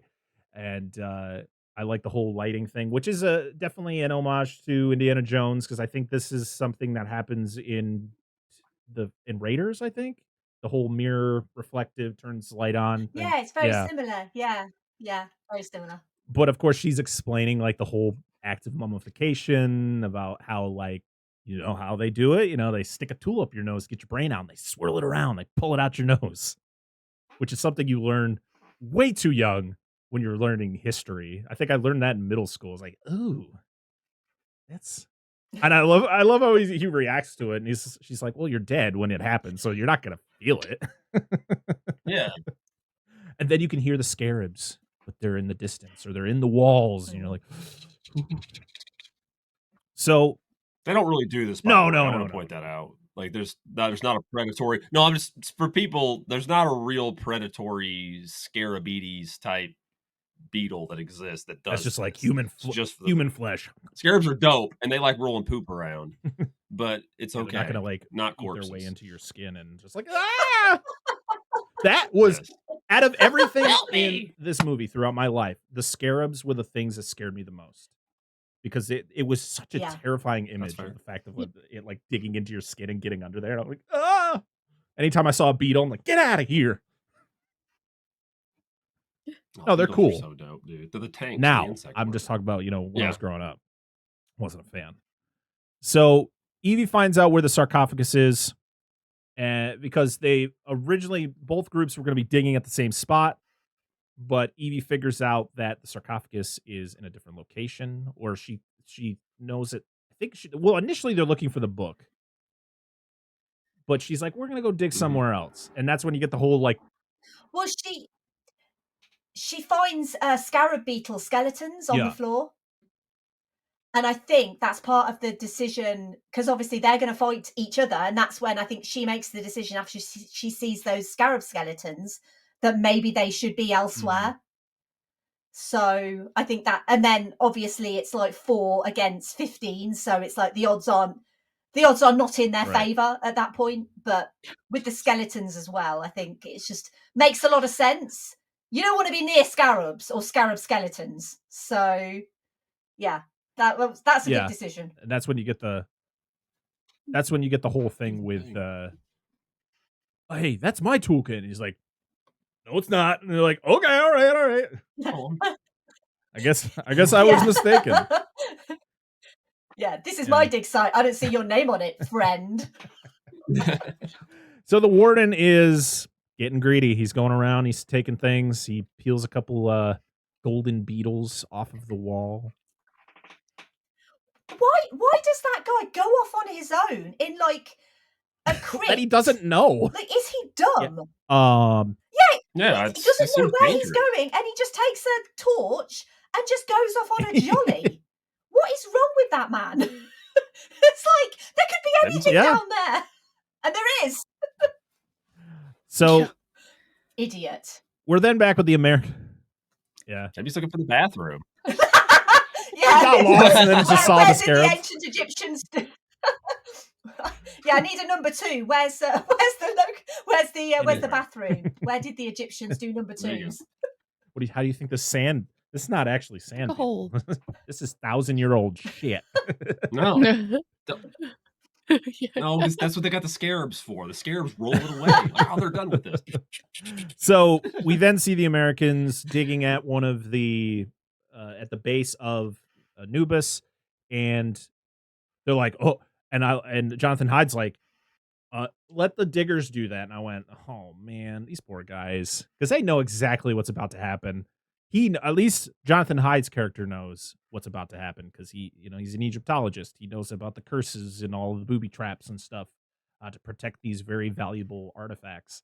And yeah, they get hit with this like acid, and it's gnarly. They turn around. I just love the Americans' reaction, like, what the? As these dudes are like, yeah. that effect still looks great as well, because those guys literally look like their Yeah. faces are melting. Yeah, I mean, that was I believe that was makeup effects, so it definitely has that real look to it. And then we're back with Evie and the gang, and they're just hanging out, and Jonathan's practicing his golf swing with a pickaxe and knocks. The thing is he really the one who causes the sarcophagus to fall, because it falls behind him? No. Okay. Yeah, I don't think so. Because before that, you've got Rick, because they're underneath the legs of Anubis. So he's like, shoveling upwards to try and get underneath them to kind of steal basically from between the legs of Anubis. That's kind of their plan. But I think it's just maybe Jonathan's golf swing is that powerful. We just don't know. Could be. I know nothing about golf, so but I think it was probably a mix of the fact that they were actually physically like hammering up to get that thing. I mean, it's a bit stupid, isn't it? Why would you use a pickaxe to like hammer upwards above you? That seems dumb. Someone's gonna fall on you. But whatever. Exactly. No, I agree. Something's gonna fall on your head, even if it's just debris. Again, no OSHA guidelines. We just talked about this. There is no health and safety in this crypt. Absolutely not. Nope. No. So, not at all. Evie reads the hieroglyphics on the sarcophagus, and she mentions the fact there could be somebody of importance or somebody did something very naughty. We're then back with the warden, and he gets a scarab that comes out of one of the pieces that he peels off the wall, and it goes into his skin, and he freaks out. And supposedly, the actor wasn't wearing any underwear during the scene, and they actually had to digitally remove, because I guess there are shots where like his junk is just flopping around, and you can actually see it. So they actually had to digitally like mask it so you didn't see it. Okay. But yeah, it's it's hot there, man. Let the guy breathe. He goes headfirst into a wall, and so he's dead. And I just love that that's it. Like, they don't even take him out of the tomb or anything. They're just like, he can stay down there. He's fine. No. But He'll be yeah, fine. Evie, or they ask like, who is this person in the sarcophagus? And it's like, supposedly it's someone who cannot be named. I was like, Voldemort? Voldemort's in the sarcophagus. That's what we all Just said. That's what we said. Oh shit. Oh man. So yeah, the Magi show up for the first night, and they start fighting. Everybody's fighting and everything, and then it gets to the point where the fight ends because Rick takes a thing of dynamite and lights it, and they're just like, all right. And our deathbay's like, you got 1 day. You better leave. And I was like, that's how we're going to end this? You're just going to go by their word, or you're just going to be like, go away. We'll be back later when it's too late. All right, our death. They were like, we need to go back on our cliff. We're going to go back on our cliff for 24 hours. And then do not leave in this within this 24-hour period. Only after that 24-hour period are you allowed to leave. So yeah. Do you think our death just looked like when he pulls out the dynamite? It's like everybody stopped, and he looks around. And he's like, "My God, nobody's on the cliff." Somebody's gonna. You just see another group just move in, take a spot. You're like, damn it! That was our dune. Get out of here, dude. It's the mentality. It's like those people that save seats in a movie theater. Well, that's why we have a You reserved can't do seating. that, dude. That's not how that works. So they don't want those anymore. Yeah, exactly. I got my group. Do you think? Move your jacket, dude. Yeah, they Dan, just leave their cloaks up there. Are you knowledgeable about That's right. explosives as you are with guns? Can you do this with dynamite? Like, if you light the wick on it, can you just remove it and then it's just all right? We're good. Well, I mean, if in theory, yes, I'm not, because I mean, the charge is detonated by the ignition source, so technically, if you could just remove it from it, I wasn't sure if it was that easy to like just rip the wick off. Like he takes. I don't know if it's that easy to pull it out. The fact that it's burning It's like, for that's how a long slow it wick. does. That was a slow burning. Yeah, wick. that's what I was Yeah, gonna say. like, And not to mention, I figured like it'd probably be easier instead of like literally pulling it out of the charge entirely, which I don't think would be as easy because that would be some really crappy TNT. I feel that would But not. he would ship also well. burn He himself. could just take a knife and just cut the one end off and throw it, which I felt would be more realistic. But yeah, I don't know. So we then get a drunken conversation with Evie. What's a place like me doing in a girl like this? You find out that Evie's mom, Evie's dad was like a famous explorer. Evie's mom was Egyptian, and so she's pretty much lived here all of her life. And she wants. We also get mentioned the fact that she is trying to become a Bembridge scholar, which is like, I don't know what that is. I'm guessing it's like a high up scholar for history.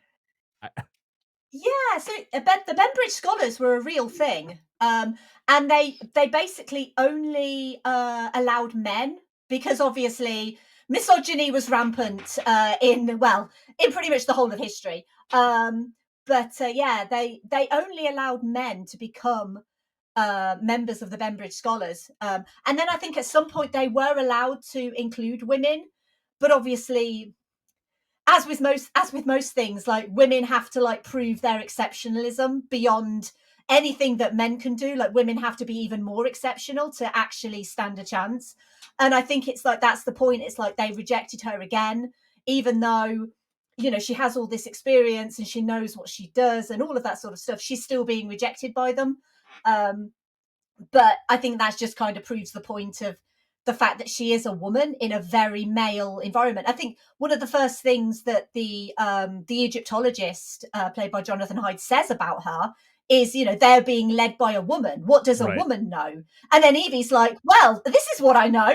This is this and this and this. So, she's an exceptionally intelligent person, but the men kind of are still very much controlling what she can achieve in her life. But yeah, the Bembridge Scholars were a real organization. All right. That I know of anyway. But she is a librarian, as she states. Yes. Yes. And then she knows what the she whole is. thing was like, can I kiss you, Mr. O'Connell? And then she passes out before they kiss. So the Americans find a chest. And you'll find out in the next movie that this box is cursed, and it'll be mentioned 1,000 times in that movie. It's mentioned only a few times in this one, but this is the Egyptologist. He reads the whole thing about like opening the chest could release some curse, and that's when Benny's like, "I'm out of here. I know about the mummy's curse. I'm out. Like, I don't get out of here." I just kind of feel like if you've got the opportunity to open something and someone says, "Oh, inscribed on this box is death will come on swift wings to whomsoever opens this chest," you're like, do you know what? I'm going to open it. I don't care about this. I'm just going to open it anyway. They immediately open it as soon as Benny's gone. They're like, "All right." And this is after, like, literally every single time a curse is mentioned, there's like a wind that goes through the camp, and it's like even Rick's like, this happens a lot. There's definitely something wrong with this area. And it's like they're saying this is a curse. Do not open this chest. If you open this chest, you will have a curse placed upon you. And they're like, do you know what? I'm going to do it anyway. I'm just going to do it. This is like Darwinism, isn't it? It's like you're told, don't do this. Don't run into the road when there's traffic because you're going to get hit by a car. Yeah, but I'm just going to run into the road, That's why they're warning labels. On everything. It has been a thing here. Of course, I love firearms and where we live and all that fun stuff. This just speaks to me on so many levels. This is just stupid people. This makes me think of dumb people who have guns that shouldn't have them in the first place, and they use them and they hurt themselves or other people. This is what this feels like to me. Like, don't do this. It's pretty obvious. Don't do this. And then they what are you doing? Like, what the hell? Yeah, stop it. That doesn't go in your mouth. Quit. Oh man. But it says don't put it in there. I have to do it. Just take all the warning labels. So inside the box is surprise a black book, and they're like, "I thought it was supposed to be gold." It's like, well, that's not because. So this isn't the Book of Amun-Ra, right? Because the gold one is the book. No, that's the Book of the Dead. So And they're like, and this book looks awesome. I would love a replica of either this book or the gold book because they're awesome. It's such a cool looking book. And these guys are like, well, that's it. What are we going to get for that book? I'm like, one, you probably get a shit ton of money for that. And two, they're more concerned about the jars that's filled with human remains. Like, okay, yeah, we got these things, guys. What'd you find? A mummy? And I was like, what argument is this? Well, gooey mummy. It's well, the funniest thing is they open their sarcophagus and they see the juicy. I'm not even gonna call him a mummy because he was never mummified, so he is just a juicy person. He was wrapped. Well, technically, you're a mummy his if you tongue were cut, mummified, and he technically wasn't mummified. He was buried alive and cursed.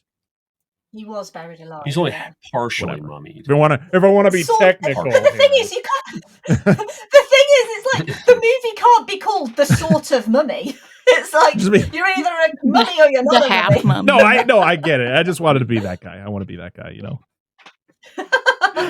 No, you're fine. So they Evie sees the Egyptologist with the book, and she ends up snagging it from him, and she realizes that it needs a key. I do love though when she yells at him before because he's trying to open it. She's like, "You're gonna need a key for that," and he's just like,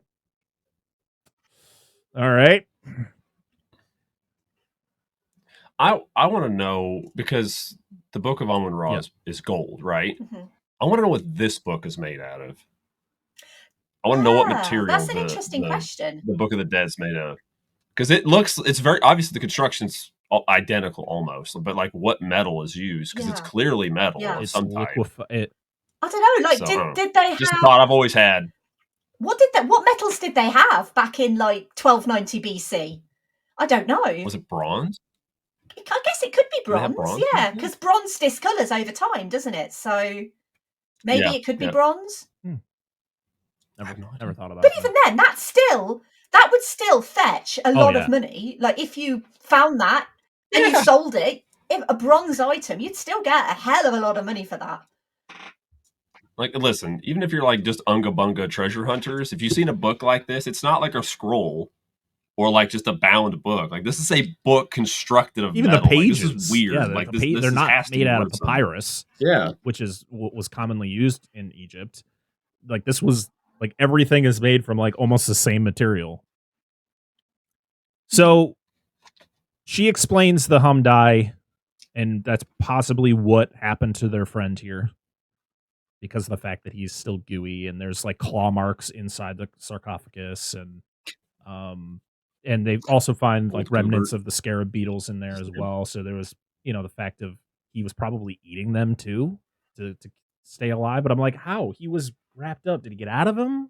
And he's eating them up? Or are they just like went in his mouth and he was like, which he does later. Yeah. They were his friends.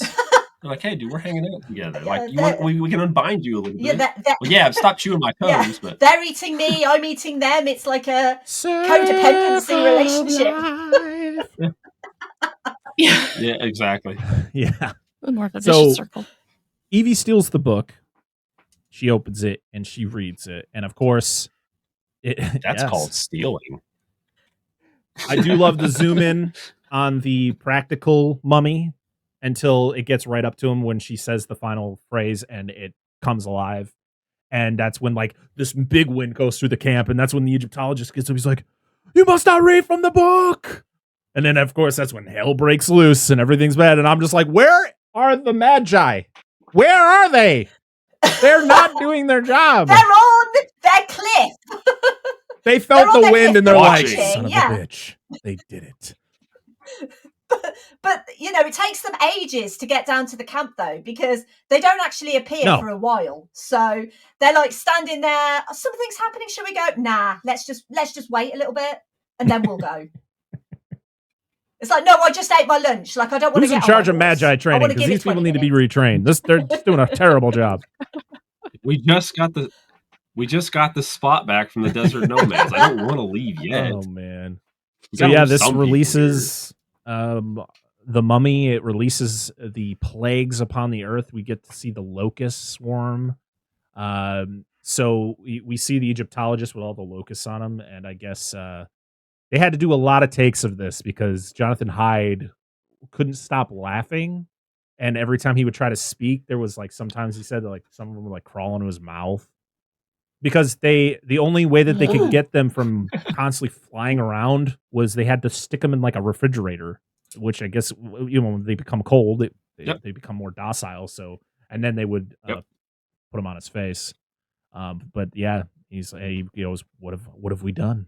That actually is a very correct method that works really good with any kind of arthropod. Just be careful; it can. I don't know the next time I'm gonna be sticking a grasshopper in a refrigerator, but I appreciate the input, Jim.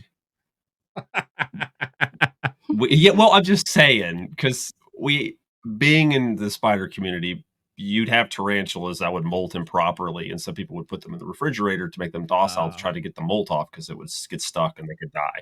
So it does work. I'm just saying it works. So of course everybody is fleeing in all different directions. The Americans, they go down into actually everyone goes down into the tomb, and our poor buddy with the glasses, I can't remember what his name was, but his glasses fall off, and he turns into Mr. Velma Burns. from Scooby-Doo, as he's like, "Where are my glasses? I can't see." And I either think of Velma or I think of My Girl when she's like, he can't see without his glasses. Oh shoot! It is, but it's beetles instead of bees. Oh yes. But he doesn't die by it. I do want to shout out our friends over at Doom Generation because they did a excellent episode on the Mummy not too long ago, and they mentioned the fact that he's of course he can't see without his vision is terrible, so he's wandering around, and then he goes face to face with what you would presume would be the Mummy. You later see him, and he's missing his eyes, and he's missing his tongue. Why would he take his eyes? When the Mummy takes these really bad eyes, do they just become good again? Like he can see perfectly fine? Yeah. Okay. Yeah, it's magic, dude. He's got it. He's got magic. It's fine. I feel like You don't need to see. It's like when he. you can't really question it too much because he takes his tongue, but he doesn't actually physically take it. Because 1 minute, Burns can talk, and then he took my tongue. Yeah. So it's like there's definitely some supernatural involvement because he doesn't just walk up to the guy and like rip his tongue out of his mouth. So I think he needs like the organs to like assimilate for himself. But I kind of feel like the supernatural element would ensure that he had the perfect tongue for the job, and also the perfect eyes for the job. Is it like an alchemy thing where you're like exchanging one for another to get yours? You're like using this dude, like you said, like an offering. Like you're taking this guy's eyes to get my eyes. I think so, but I think Something because like it's that. clearly he's not. Well, we don't see him physically take the eyes, but then when we see him throughout the movie, like taking things from people, he doesn't physically take them. He just like extracts their bodily fluids and sucks them dry, kind of thing. So I feel like he starts that with Burns, but we sort of find out later he's not finished the job. So then he has to finish the assimilation of his bits, so to speak. But I think the supernatural element means that he gets eyes. So like he takes the eyes, but they're not broken. They're not Burns's eyes technically because he gets perfect 20/20 vision. That guy, I was going to make a very English joke and say that guy doesn't need to go to Specsavers, but that's very English. No one else in the world is going to understand the whole you need to go to Specsavers because it's a very British company. But it's like you should do it anyway. I've just done it. It's a vision. No. It's basically a company that does glasses and stuff, and the ads are basically you should have gone to Specsavers. Anyway, this is not relevant, but my point is that I feel like Imhotep takes the essence of the eyes, but then the eyes are obviously assimilated for him, so he's got like perfect 20/20 vision. All right.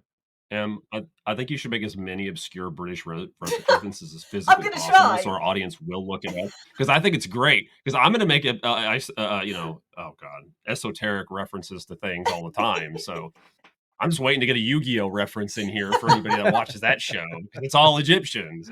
But yeah, so we get our first look at like a full-on swarm of scarabs like attacking. We see like just a random digger gets attacked by them, and you get to see the aftermath of that quickly. Yeah. Quickly. And so, and then Evie hits like a trick door, and that's when she sees Burns there, missing his tongue and eyes. And she's like, don't leave me, please. Don't leave me. And then we get to see like the great CG work of the mummy himself. Arno Vosloo did mocap pretty much for everything that had to do with the mummy, which was really cool. And yeah, he sees her and he thinks that she is a Noxinamun, or he like the thing is he needs her to be a sacrifice. So I'm guessing he just sees her and just sees a Noxinamun in her. I don't know. It doesn't make sense for the fact that he sees her and is like he thinks that she is a Noxinamun. I mean, the guy's been technically quote unquote dead for 3,000 years, and I'm not being funny, but if you saw your ex-boyfriend or ex-girlfriend from 20 years ago, you might be a little bit, is that them? Yeah, I don't know, like, Yeah. is it? This has been 3,000 years, so I think we can forgive the guy for being a bit like, beautiful brunette, a Noxinamun, Right. you know? I love it when Rick comes in. He's like, we're done playing hide and seek, right? And he just turns and he sees him and he's like, oh! And then they do the scream off, which happens again later in the movie. And he blasts him with the gun. And then, of course, the Magi show back up, and you're like, you're a little too late now. and of course, yeah, they were like, suppose we'd better get off this bloody cliff, see what they're doing. That bloody other tribe's going to nick our spots again, but oh, Jesus Christ, we've got to do something. But yep. They're up there playing rock, paper, scissors to see if they can. Yeah, I love where he's like, you've probably doomed us for, we're all probably going to die. And he's like, well, where were you? What were you doing? You weren't here. And yeah, he talks about how it's the bringer of death. We're all doomed. So Benny is still down in the tomb and he meets the mummy. And of course, the mummy is going to kill him. But of course, he has his 17 chains of all the different religions and he's speaking all the different languages until he gets to the Star of David. And of course, that is the language, at least during, ancient Egyptian times. It's the language of the slaves. Because of course, that's history, people. I don't want people coming after me. So, of course, this pretty much is like, well, then you're going to be my helper. Like, you're going to help me accomplish my objective. And, yeah, so Benny gets out of dying again. Because that's, yeah, and he whips out gold. And I'm like, where did that gold come from? Did you just, like, take it out of his body? He just, like, reaches into his rib cage. He's like, yeah, he's got, like, a little hiding spot next to, hey! There is crown jewels. Yeah. Hey, there you go. Another very English reference for you there, with our royal family, etc., etc. I do like the fact that when ILM was creating the mummy, they originally the design was you were supposed to see like his lungs and his heart and like all the different insides, but they liked the way he looked when he was transparent, where you could actually see through him. So they just removed all of his inner organs because it just looked better. All right, works for me. I just wanted that like Johnny Depp effect where he like scratches his brain. I wanted that, but we didn't get that. Oh yeah. So he's looking for the canopic jars, which for the longest time when I was watching this movie, I thought these were for himself, but then I realized he's not. He was never mummified, so all of his stuff was still on him. These were Noxinamun's canopic jars. Okay. Mm-hmm. So he needs to find the jars.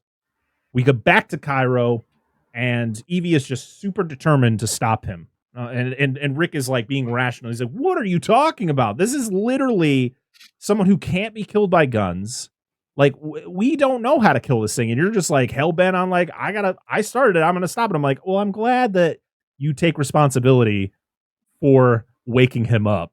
Not that you realized at the time that you were going to awaken a 3,000-year-old cursed person.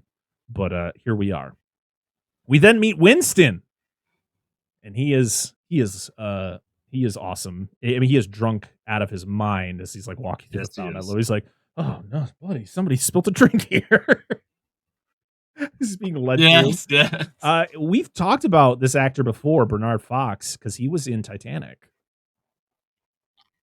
Yep. Oh, he was, wasn't he? And they're at the bar. I think it's Rick, it's Jonathan, Mr. Henderson.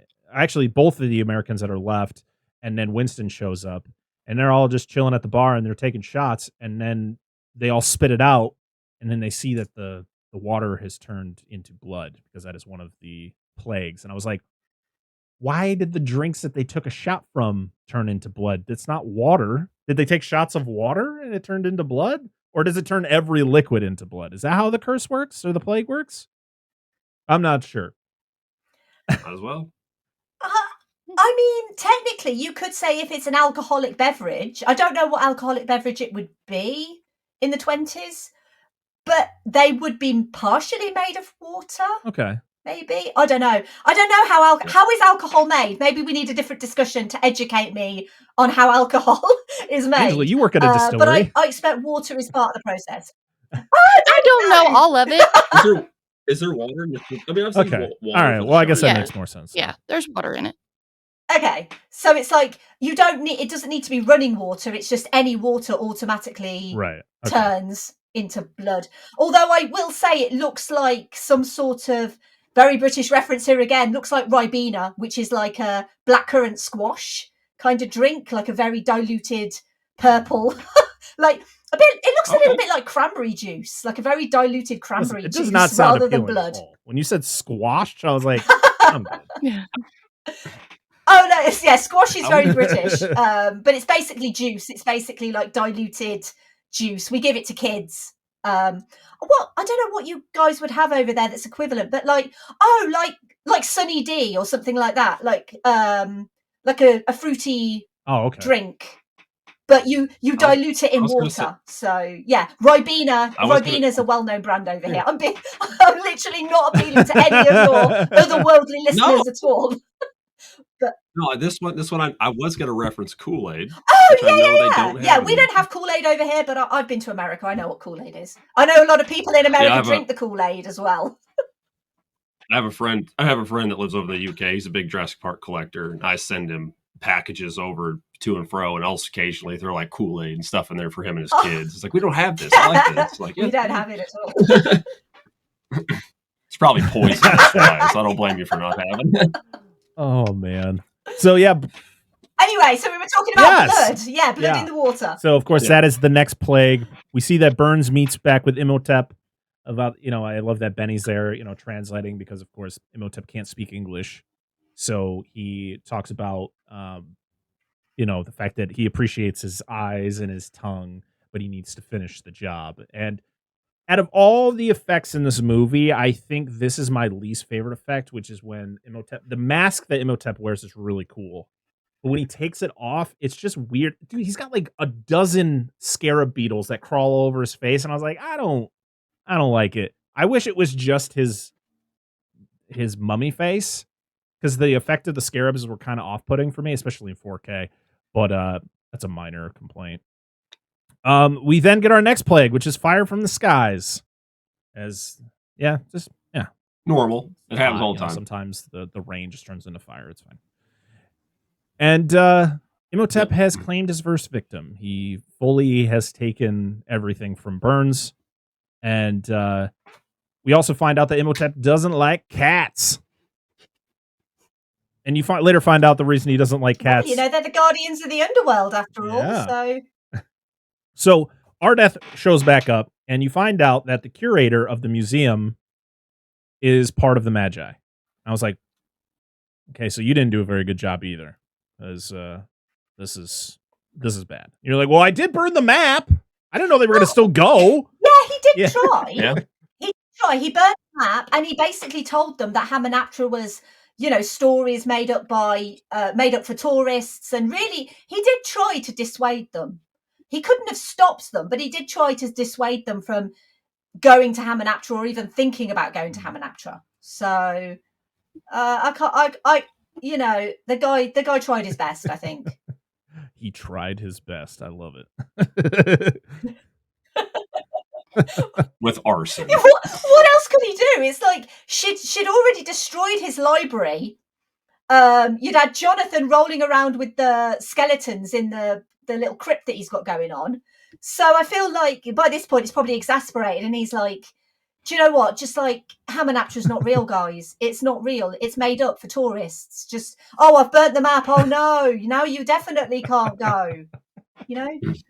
Oh man. So we find out that the reason that Imhotep has become fond of Evie is because he thinks that she is a Noxinamun.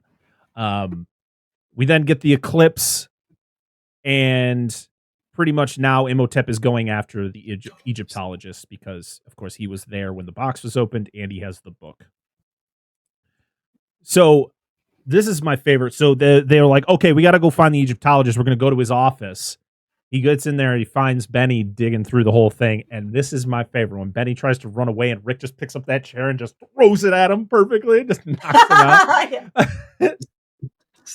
It's the best chair throw in cinema history, hands down. He then picks him up to ask him, like, what, where is he? Or like ask him a bunch of questions at this fan, which probably in 1926 was just made of sheer metal because you could hear it as it's spinning. Yeah. Well, as we've established, there is no health and safety in the 1920s. Yeah. So that shit's going to go everywhere. It's going to impale some people. So I doubt it conforms to British standards for, fan construction, or American standards, or actually we're in Egypt, Egyptian standards.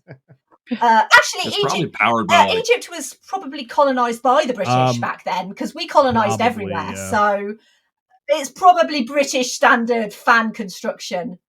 It's probably powered by petrol. Like. Yeah.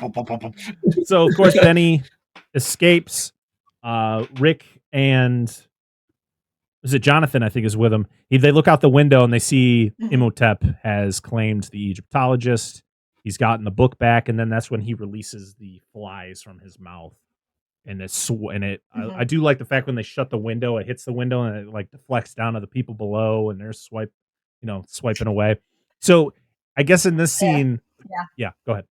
Outside of the eclipse, probably the most annoying plague. Really gross. Like, has any of you guys been to like the Outback in Australia? I promise it's relevant. No. Have any of you been to the Outback in Australia? No. Okay. No. Been to swamps. So swamps are like. This is not like a clang or anything, but I've been to Australia. And I've been to Uluru, which previously was known as Ayers Rock. And there's a small town just outside where you can basically get drinks and stuff like that. And you can buy these fly hats. And they were like, oh, do you want a fly hat? And we were like, nah, I don't think I need one. Honest to God, the swarms of flies are the grossest thing. They are everywhere. And they basically, honestly, you would not think that like, one of the most spiritual and beautiful places in the world, Uluru, was literally swarming with flies, but it is, and it's really disconcerting because you've just got insects flying at your face constantly. So whenever this scene happens, I'm really grossed out because I know the feeling of having flies like constantly flying in your face, and I wish I'd got one of. It's like a little cap with like a net that you put over to protect your face from these flies. Anyone who's listening to this, if you're planning to go to Australia and you're planning to go to Uluru, for God's sake, get the fly cap. Get it, because they go in your eyes, they go in your ears, they try and go up your nose. This scene is very visceral for me because takes me straight back to Australia, and these flies like trying to get into my mouth, and hate it. Nasty. It's the worst plague. Two things. First off, congratulations for surviving Australia. Australia's great. Great country. I know. I love it. I'm just kidding. I just like to poke that like everything wants to kill you in Australia. Secondly, I totally understand. Understand to some extent what you went through.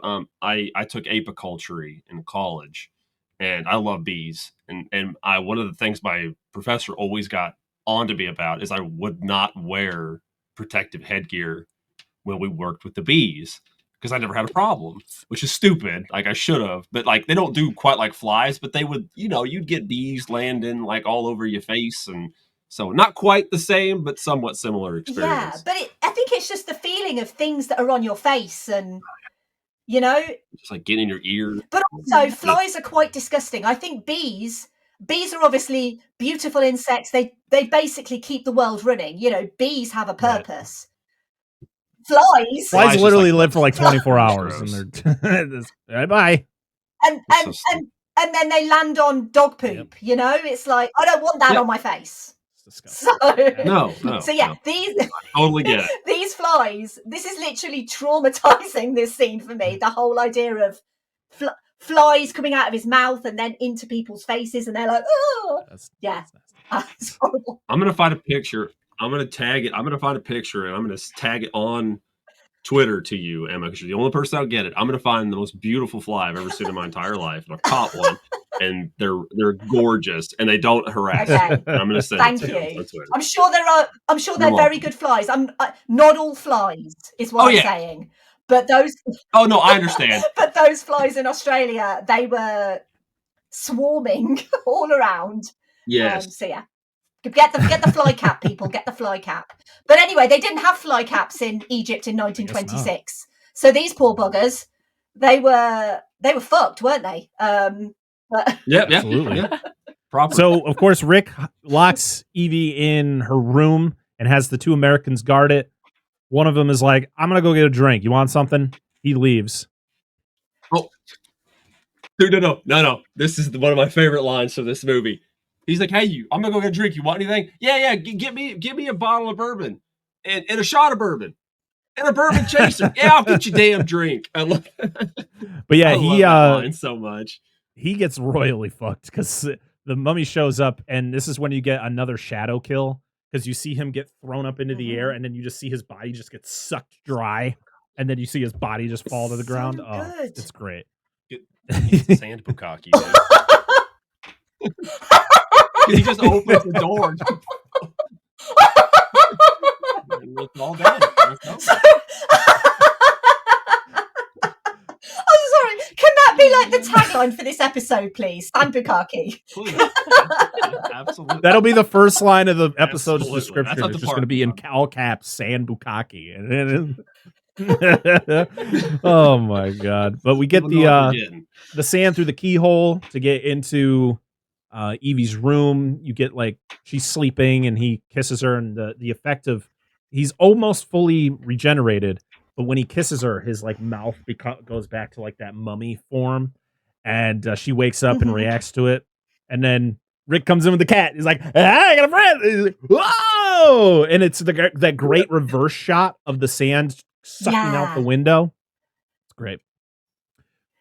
Yeah. And one of the things that we were briefly talking about before we started recording was the fact that obviously seeing this movie in ultra HD 4K, you can kind of pick up some things that maybe have aged a little bit more than you would if you saw it on DVD or VHS. I'd love to hear if anyone has still got this on VHS other than obviously us. And like it's watched it recently on VHS. That would be awesome. But one of the things that I pick up is when you watch it in 4K, the effects that are on Arnold Vosloo's face. Obviously, you've got the one where he's got the bug and he kind of eats it through his face. The effect still looks great, but you can see there's some slight flaws. Like I don't know whether it's to do with compositing or something like that. Yeah, or the tracking or something. It moves ever so slightly. And it's not really obvious. Like, I don't think anyone who's watching this movie for the first time would pick up. But I've seen this movie loads. So I feel like I pick things like this up. And the bit where he is kissing her and his face kind of melts a little bit into hers, that kind of doesn't look as good as probably it did back in the day. But I'd still argue, anyone who says to me that the CG is bad in this movie, I will argue for this movie. This movie still looks great. You know, even the CG, especially the full body mummy Arnold Vosloo mocap stuff, still looks phenomenal to this day. Absolutely. And I think it's because they do use the CG sparingly. But it's just just in those scenes where he's like not even half and half, like 75% fully regenerated, 25% not. It's just the bits of it still that it's like you say, it's not lining up quite properly. But that is me nitpicking this movie. Really nitpicking it. Because I feel like I have to. If I'm on here, I feel like I really do have to dissect. Dissect it and nitpick a little bit. But I still think the visual effects in this movie hold up. I really do. We now have the whole knowledge that the Black Book, the Book of the Dead, brings things back to life, and the Gold Book will kill or make him mortal or whatever they need to do. And this is when we get the mind-fucked people walking through the streets moaning, Imhotep, Imhotep. I want to do this so bad. I seen somebody do this on social media like not long ago, and I was like, I want to do this so bad. So supposedly when the Mummy ride at both Universal theme parks opened, the line was ridiculously long to the point where it was so hot that like when the line would start moving, the people in line would just go, Imhotep. Like they actually have record of that. I love the Mummy ride, by the way. I went to Universal Orlando, I rode that ride at least 10 times in one day. It's awesome. It's an indoor roller coaster. It's fantastic. Do you know what? That's one of my biggest regrets is when I went to Universal in Florida. I think it was down for maintenance or something, but I couldn't. There was a reason why I couldn't get on it. And I've never been back to Universal. I've never been back to Florida. But I don't blame you. I mean, go ahead. Right. I've read all the Florida Man news articles. There's a lot of crazy shit going down in Florida. I love Florida though. I went to NASA. I went to Disney. I went to Busch Gardens. It was great. But yeah, Universal. It was closed for some reason. I can't remember exactly why. But I was gutted because it's like my favorite movie in the whole world, and it's like the one place I could go on that movie ride, so to speak. I couldn't do it, and I've never been back to Florida. So yeah. I've only been. We don't have stuff like that in the UK. So I've been there twice, and I've ridden the Mummy ride both times. I only rode it once on the second time. But yeah, that ride, that's an awesome ride. Brendan Fraser actually recorded things for the ride. I think so it's like a video that plays while you're on the ride, and Stephen Sommers actually directed everything visually that happens during the ride. So I think it's called the Mummy Curse of the, or it's called the Curse of the Mummy. I can't remember the exact name of the ride.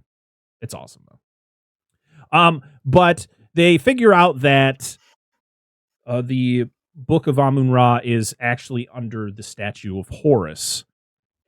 Pretty much the Egyptians mixed, or they flipped them pretty much for the reasoning behind, maybe, we should not make it too obvious where these things are that could potentially wake up this mummy. Fortunately, it doesn't matter. I mean, they're pretty dumb though, aren't they? I mean, they're like, we'll just switch them, we'll put them in each other's location. They'll never figure it out. And it's like, you could have like put one book in China and the other book in Argentina. Yeah. That would have been a little bit better than let's put one in at the statue of Anubis, one on the statue of Horus, but then we'll switch them and then they'll never know. So I thought the issue was with the translation, though. The translation was the problem, because it makes sense for the Book of the Dead to be under Anubis because he's the guardian of the dead. Like that's what he does. And then I may have misheard. That's what I thought it was, because that's when she makes the comment about the Bember scholars. Yeah. So it technically, I suppose you are right. It wasn't. That was the intention.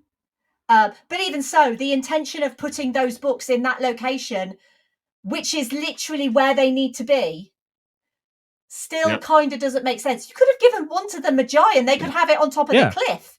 That would have been better. Yeah, you could. Yes. Never find it then. Yeah. Why aren't the Magi looking after one of these? I mean, Well, that would make sense why they're on the cliff, though. Like, maybe, like you said, it's on the cliff over the city, and that's like they have to look out over that and the city. So it's like, we'll just stay on the cliff. It's kind of like, Anakin Skywalker's son being given to another Skywalker on his home planet, and it's like, he'll never find him here. It's the same thing. It's the same. So we get the awesome car fight where they're driving through the streets, getting attacked by all the people, and then the last American guy gets his soul sucked out of him, and Imhotep is fully regenerated. Yes, Shang-Tsung. And he takes Evie and the key, and he bounces because she pretty much goes willingly because she kind of makes a deal with him, like, I'll go with you. You just got to keep them alive. And of course, as they're walking away, he tells them to kill him. But they escape through a manhole, and the curator sacrifices himself. And we move on. So they call upon Winston to fly them back to Hamunaptra. And I love the whole setup of Jonathan and Ardeth on the wings. And Jonathan is terrified, and Ardeth is having a blast. He's got the biggest smile on his face. I love the exchange with Winston beforehand. He's like, got a mission for you, man. It's really dangerous. He's like, how dangerous do you think it'll be? You probably won't live through it. My God, really? You think so? And he's like, well, everybody else has been dying, so why not But you? that's the thing is, Winston kind of wants to die. Like, he talked about it before, how he wanted, like, he had so many friends that died in the desert, and they're buried in the desert. So he hopes at some point he'll be one with them. There's a lot of World War I trauma in this movie that I think goes unnoticed because the comedy is kind of there with a character like Winston. But it's very clear that this is a World War I pilot who saw all of his comrades die, and he's the only one living. And he's just like, I just want to join my friends. Even Jonathan, to an extent, we don't know what Jonathan did before this, but we know from Evie that, like, his career hasn't quite worked out. And I think there's some factions online who believe that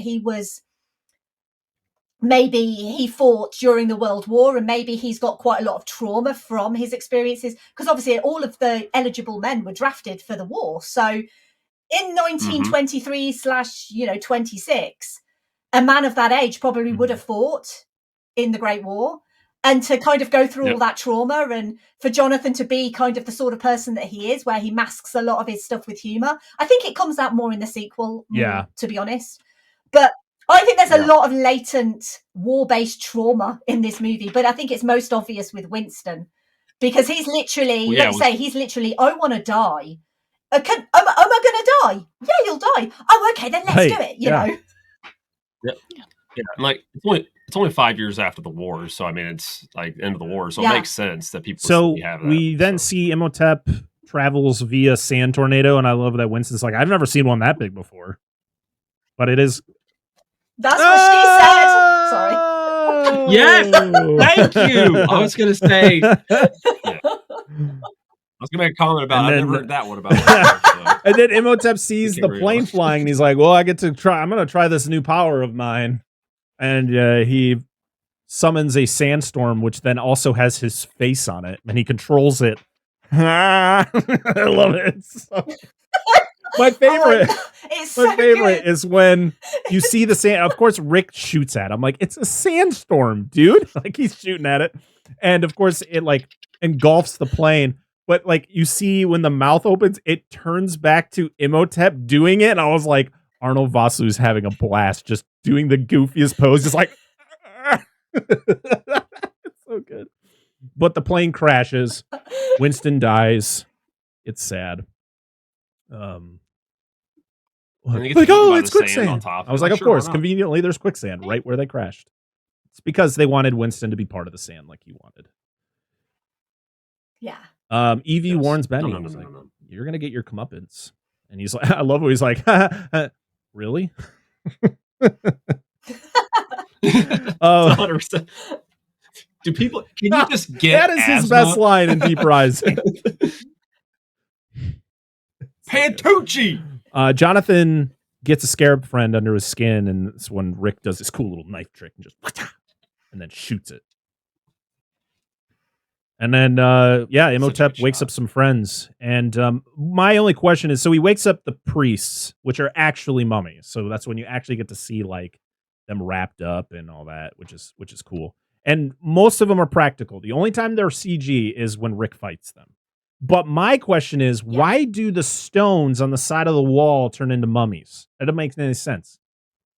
Like, they're part of the wall, but then they turn into mummies? I was like, I thought they were made out of stone. What is this? Could you not bury someone in a wall? I mean, you could, but they looked like they were part of like the design of the wall, like stone. I don't know. I guess they could. Yeah, okay. Listen, you've proven me wrong a lot this episode, so I guess that could be another one. I'm just trying to think the times when I lived in 1290 BC, what we did back in the day. I'm not that old. I am not that old. I swear to God, if anyone says, "Are you really that old?" I mean, almost, but not quite. So I guess it's because like he takes there's like ash in the canopic jars, which technically is like the ash of like his former lover's organs, but okay. But it's magic ash, I guess, isn't it? Yeah. Because so maybe I always like to think that people are buried in the walls because like they buried people everywhere. I can't really explain why they've got a picture on the outside unless it was like some way to kind of describe who was buried there. I don't know. I don't have an answer other than magic ash. I've been proven wrong before. So they find a room of treasure, which is, I guess, the treasure of Seti, which is what they were originally looking for to begin with. And the mummy priests show up, and Benny he discovers the room too. So he's like, fuck Imhotep. I'm going to snag some of this treasure and bringing it out to my camels. I love when he snags the treasure and he's bringing it outside and he goes to grab a camel and the camel won't go. I guess none of the camels liked Benny. Like, they didn't like the actor. No, they didn't. They didn't like the actor.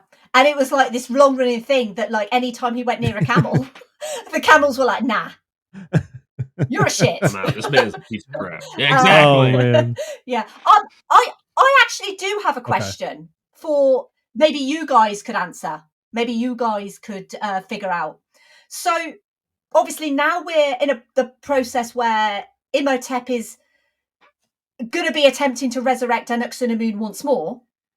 And that's why he needs Evie. And she's obviously chained, or she's going to be chained. But where does he get Anck-su-namun's body from? Oh. Is she so obviously she was at Hamunaptra 3,000 years ago, but where was her body taken after that? Was she kept at Hamunaptra? But the movie never tells us. She's just been laying on that. She's just been laying on that slab. She's just been there forever. She's just been lying on this slab. That's the only. Yeah, I don't know. I actually never thought about that. I just figured Imhotep had a plan. He already knew where she was, so he went and got her. I was like, how did he know where she was? Do you think like she was in his robes the whole time, and he was like, "Here's open my robes." Putting her back together like a puzzle. Like, all right, that's the femur. Yeah. That is the only question that I've always had about this movie. Where did he get her body from? Was she just reburied in Hamunaptra? Because that would make sense. But we never see him go to her crypt and get her. She's just there. So it's almost like she's been there the whole time, you know? She was under the table. They just ended up picking her up and just there was a compartment under there. And it was, all right. Yeah. Pull the drawer it's like out. that drawer under a bed. Oh, there she is. Okay. Yeah. Yes. Do you know what? I've got another very British reference that I'm going to bring out, and I'm so sorry. We've got this kids' TV show. It's still going. It's been going for like over 50 years. It's called Blue Peter. Have you heard of Blue Peter?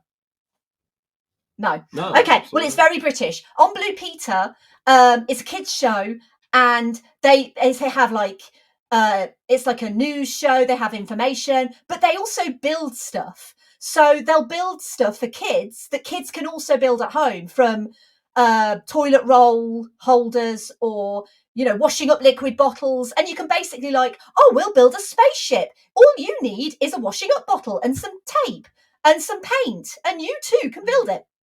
In my head, I'm a little bit because one of the famous catchphrases of Blue Peter was they start building the rocket, and then they give it up and they go, oh, here's one we made earlier. And then they bring up the fully made one. So maybe that's kind of the thing with a Nux and a Moon. They're like, you too could make your own a Nux and a Moon. You take the leg and you take the arm, but here's one we made earlier. And then he plonks it on the side. I'm so sorry. That's so British. Children, all you need is a You can find it at your corner store. It's over in the toy section. It's like in just a cardboard box. What is happening? Oh, man. Anyway, that just popped into my head. Sorry. Oh, man. So they find the Book of that. Amun-Ra under the statue of Horus.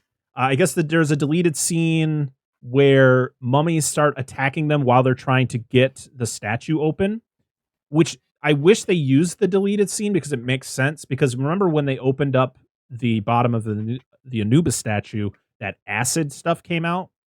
Mm-hmm. So in the deleted scene, the mummies come up, they fight with Rick, and then Rick and Jonathan kind of get thrown to the side, and the mummies focus on getting that open for some reason. Oh no, to get it to Imhotep, and the acid hits the mummies, which then that's how Rick and Jonathan are able to get the book, because which makes sense.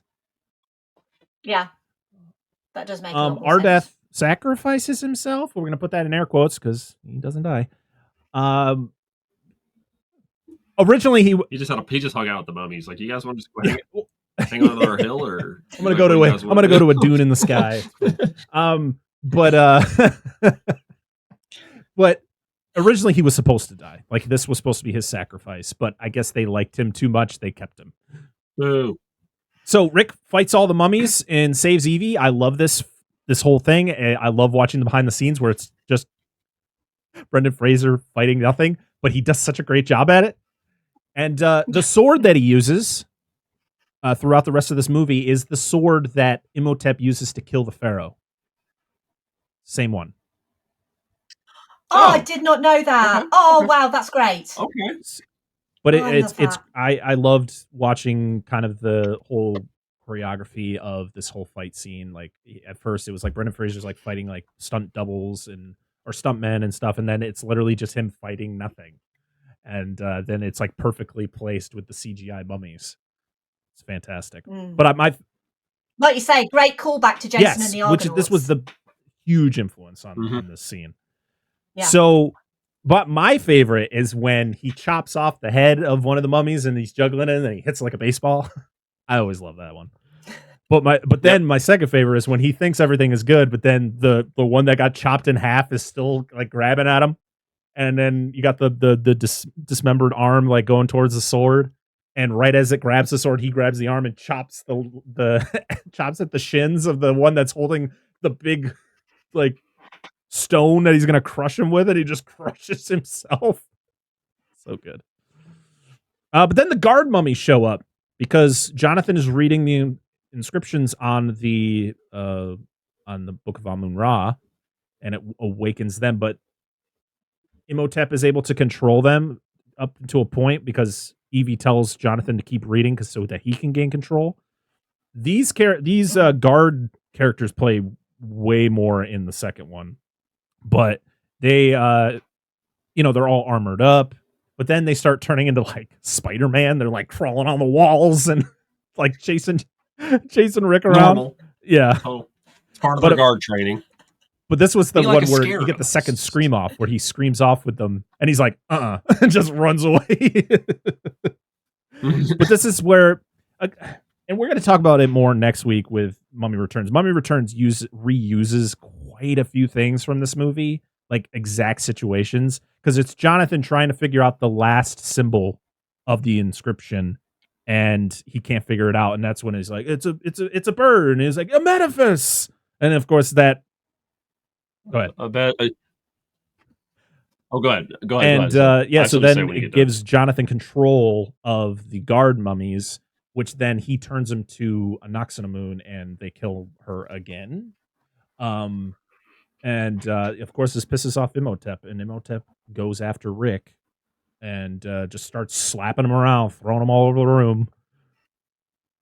And yeah, but then Jonathan finds an encryption, and Evie reads it. That literally takes Imhotep's powers away. It makes him immortal, or not immortal. It makes him mortal. And Kadishmal, Paradouce. It's like the easiest thing to remember. It's like, That's it. That's I basically just turned you all mortal now. So soz. But it's the ghost chariot.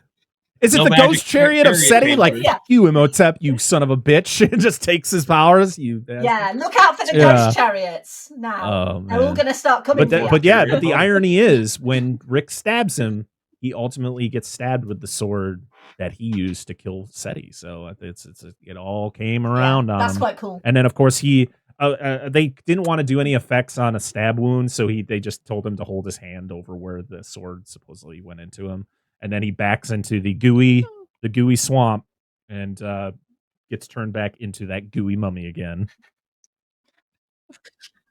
He's like, my girlfriend's dead and my tummy hurts. I'm going home. Oh, but he was so in love with her. This is the thing that I always come back to in this movie. He was so in love with her that was the only thing he wanted was that one woman. We've all been there. We've all been with that one person, and you're like, do you know what? I just really want to be with that person. Like, I would do anything to be with that person. I love them so much.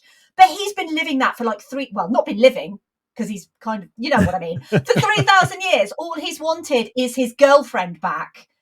And now he's like, I've been stabbed. My girlfriend's lying in a mess in the corner. I've got nothing else to live for. I'm just going to die. And I'm just like, this is so sad. Just start playing that song by Meatloaf. I'd do anything for love, but I won't. But the thing is, Imhotep will do that, and we know, because he'll bring about all the plagues. Because he's like, I would do anything for this woman, even bloody flies like the ones in Australia. I will bring it. What kind of flies are going to use? Australian flies. That's the ticket. Oh man! So Benny again is still dragging treasure out of the tomb there. And he accidentally triggers a booby trap. It sets a whole. It kind of like it's literally like, this is the Hominopterous self-destruct button. They reference it earlier in the movie. Oh. They do. They say that SETI could basically level the whole place with a flick of a switch. I guess I completely missed that line, because I don't remember that. But all right, that makes a lot of sense now. Yeah. But yeah, it sets everything off. He's still trying to drag the treasure through the thing as he almost gets squished like 5 times in this. Oh my god, that is nightmare. That is literally. Can you imagine the nightmare of having a ceiling coming down on you really slowly? And like, honestly, that scene still scares the bejesus out of me. Even though I know that Benny will get to the other side, I'm like, that ceiling is coming down, and like, all the doors are closing. That is nightmare. Yeah, especially after he goes to Rick, and Rick can't save him, and so he's got to crawl back into the room, and that giant like ceiling is coming down. And you're like, there's no way. Like, that ceiling must be crawling. Yeah. That is such a great practical effect as well.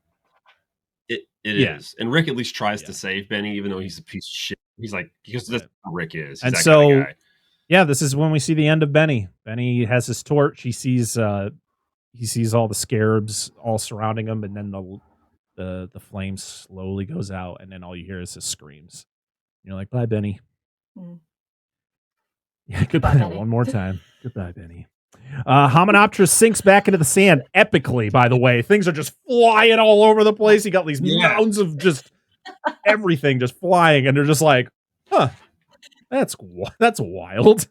And you just it's really well rigged. That just one lever just and then Ardeth Page shows up. He's alive. You're like, what? Where'd you go? He's like, I gotta go back to my dune. Thanks a lot for saving everybody, even though you're the reason this happened. And I'm gonna hope maybe I'll be better at my job next time. He's not. And also, why does he like these people? Like, I don't understand why Ardeth is just like, you guys are pretty cool. Thanks a lot. I'm going to go now. And you're like, why? They almost killed everybody. Yeah, they're like best friends. They really are. In the Mummy Returns, they are like him and Ardeth are like they've been bros like for a while. Like they're just. That's right. Because they took him on a plane. I will never forget that plane ride. They made me fly. This is amazing. He literally had the best day of his life with these people. So he's like, "Wow, we let a mummy loose, but boy, did we have fun doing it, guys." Oh my god! Let's keep in touch. I've got a bird. The bird won't appear until the next time we see each other. But I've got a bird. I'll send you text messages. Oh my god! Send him tweets. Hey, send him tweets. I love it. Oh man, but we find. I'm glad somebody likes my jokes. I might not like your jokes. They're amazing jokes, Angela. Don't ever stop with those jokes, please. But the movie ends with Rick and Evie getting together, and they ride off into the sunset. But they got a little gift, as what's hanging from the camel is a nice bag of gold. And that is it. That is 1999's The Mummy. Now we're going to go around the room and share our final thoughts on the movie. I think we know what M's going to say. M, after your 10,000th viewing of The Mummy, do you still love it? Oh, absolutely. How can you not? I think this has been a really fun experience because no movie is 100% perfect. You can always nitpick something. And there's a lot of podcasts out there that do, literally nitpick everything. I like to look at the positives more so. But even I can kind of say, well, maybe that doesn't make 100% sense, but I don't care. Like, I don't care that there's a question over where they got Anuxinamun's body from. I don't care. I still think this movie is amazing. I love watching it. I've literally watched it, I think, 3 times in the last month. So I am in love with this movie. I'm going to be watching it again, probably for the next couple of months. Now I've got my 4K. But literally, the characters are amazing. There's always someone to root for. There's always someone to laugh at. There's always, let's be honest as well. I don't think we've kind of mentioned it. But the cast, we have kind of mentioned Patricia Velasquez, but the cast in this movie are so hot. There is someone for everyone to fancy in this movie. And it's like, this is the most beautiful cast. Like, obviously, Brendan Fraser, such a handsome man. And he's got the comedy and he's got the charisma. Rachel Weisz is gorgeous. Literally every woman alive wants to look like her because she's literally one of the most beautiful women alive. Oded Fair. One of the most amazing things I love about this movie is the character was originally going to have a full face of tattoos, but then they cast that man and they were like, "You're too beautiful to have a full face of tattoos. We'll give you a couple, like on your cheeks and on your forehead, but you are a beautiful, beautiful man, and we want everyone to appreciate how beautiful your beautiful, beautiful beard and your beautiful, luscious hair that's probably sponsored by some shampoo company somewhere because it's so luscious and gorgeous." I literally love everything about this movie, even Benny. He's a great character. Benny is a great character. Yeah, he's a great character. I adore it. How can you not? Like, this is great movie making. Like, this is harkening back to the pulp cinema of like the 20s and 30s. This is, like you say, Indiana Jones. This is action adventure. It covers all 5 genres: action adventure, romance, comedy, and horror, and it does every single one of those perfectly. I am in awe of this movie. Genuinely, it is the greatest movie ever made. And if I had a mic, well, I do, but it's attached to my arm. But if I could drop it right now, then I would. But I'm not going to because it costs a lot of money. And I don't have 500 cash bucks to buy a new one. So. Yes! That's only like 3 or 4 quid anyway. So it's fine. Oh man, Angela, say your words. Go ahead. So to answer M's question from earlier about where they found her body, according to fandom.com, the Mummy Wiki, she was buried at home in Oxford. Okay, that does make sense because we don't see her anywhere else. I think I would have liked to seen, maybe there was a deleted scene where Imhotep gets her body. So there's not. There's only a few. There's only like 3 or 4 deleted scenes, and I mentioned the important ones, like the one where they're opening Horus statue, and the one where they're wandering through and they see the bones of like the fallen soldiers from the beginning of the movie. But yeah, there was never a deleted scene about him getting her body. So it's like, I mean, I kind of, to be honest, it was one of those things I never thought about. I just figured he had her somewhere, or like, but he was dead. So why would he know where she was? I don't know. But now we know. Yeah, it's like you could literally analyze this movie and like literally pull it apart. But the thing is, it's such a great movie. It's so enjoyable to watch. It's so much fun, and it's really romantic at the end of the day. Because, like I said, this poor Imhotep's just been wanting some from his girlfriend for 3,000 years. The guy never got his dick wet, people. He's just like, I want to bang someone. Balls forever. I just want to bang this chick. Yep. She was mega hot back in the day. Like, she walked around with no clothes on and I couldn't bang her. And now I've got an opportunity. And some motherfucking, like, people, like this American dude and this half Egyptian, half British brother and sister are like stopping me from banging this chick. Like, this is not on. So Emma's filling in for me. I tried to play it cool this podcast, so I'm right on. That's probably why he was. No, you're great. It's probably why Imhotep was gooey the whole time. It was not the hot guy. It was just like so much like blue ball. It like just kept him moisturized. Oh God. Oh my goodness.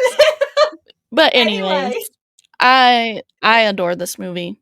Sorry, dude. I love it. No, don't apologize. We cut you off. Carry on. Oh, I don't care. You do it every time. I'm just kidding. I know, I'm rude. I want to watch it again today, but you know, we got stuff to do. But yes, love it. Yes, I love picking apart movies. The good, the bad. We do it lovingly. We do. Unless it sucks. But it doesn't make me like the movie any less. So, and they focused on the correct love story and didn't make one up. You know, have to go to dinner, 24 hours. Oh my God. After meeting. Classic monster movies where it's like, hey, we just met. I'm in love with you. And it's like, there's a giant atomic monster out there. Shouldn't we worry about that? No, I really want to take her to dinner. It's like, doesn't seem like an important problem to have right now. It's but, important. All right. We'll move on, I guess. Yeah. I love it. I'm not going to have much more to say today. I'm just covering all the bases on this. Yeah. This movie's great. Not my favorite movie, but definitely one of my favorite movies to watch. That's about it. Okay, here's my thing I'm going to say. I was thinking of this for a chunk of this movie. A band. You could name it Imhotep and the Mummies. Oh. What? It was Dora the Explorer. Oh, the Dora the Explorer? With the map and swipe or no swiping. Yeah. I'll have more to talk about later. I got nothing else. Oh, I still love this movie. It doesn't matter how many times I see it. Like I said, it's on my TV at least 4 to 5 times a year. And maybe I'm not sitting there watching the whole thing from beginning to end, but it's always there. It's always a fun watch, and I will continue to watch it. Now that I got the 4K, I can't wait to listen to all the commentary tracks that are there. Very excited. Very excited. All right. Now we're going to go over to social media and see what you all had to say about The Mummy. Nope, Emma has it covered. Just ignore him. She already said everything. People Listen, right? The thing is, is when you've got a podcast, and also you got to remember as well, I'm a talker and I podcast solo. So when I get to talk to other people, I talk a lot, and I would apologize for that, but that's kind of why you brought me here. So. But no, we should definitely listen to what people have to say. In a world that has been completely divided for so long, 2 movie fans have decided to unite for the people and the betterment of mankind. One, an action movie buff.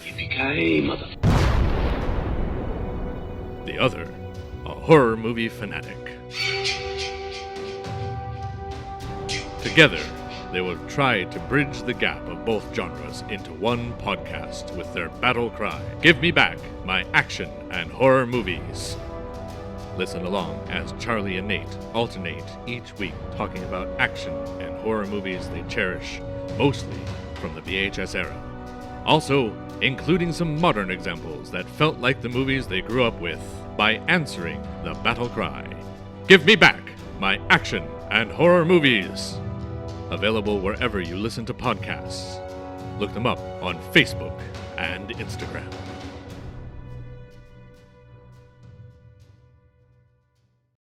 I know. We're going to start over on X/Twitter. Our first one is from @VHSDoomPod, who said, "I haven't seen it in years, but when I was a kid, I loved the movie, and I remember seeing it in theaters with my grandpa, and I just said, you need to rewatch it."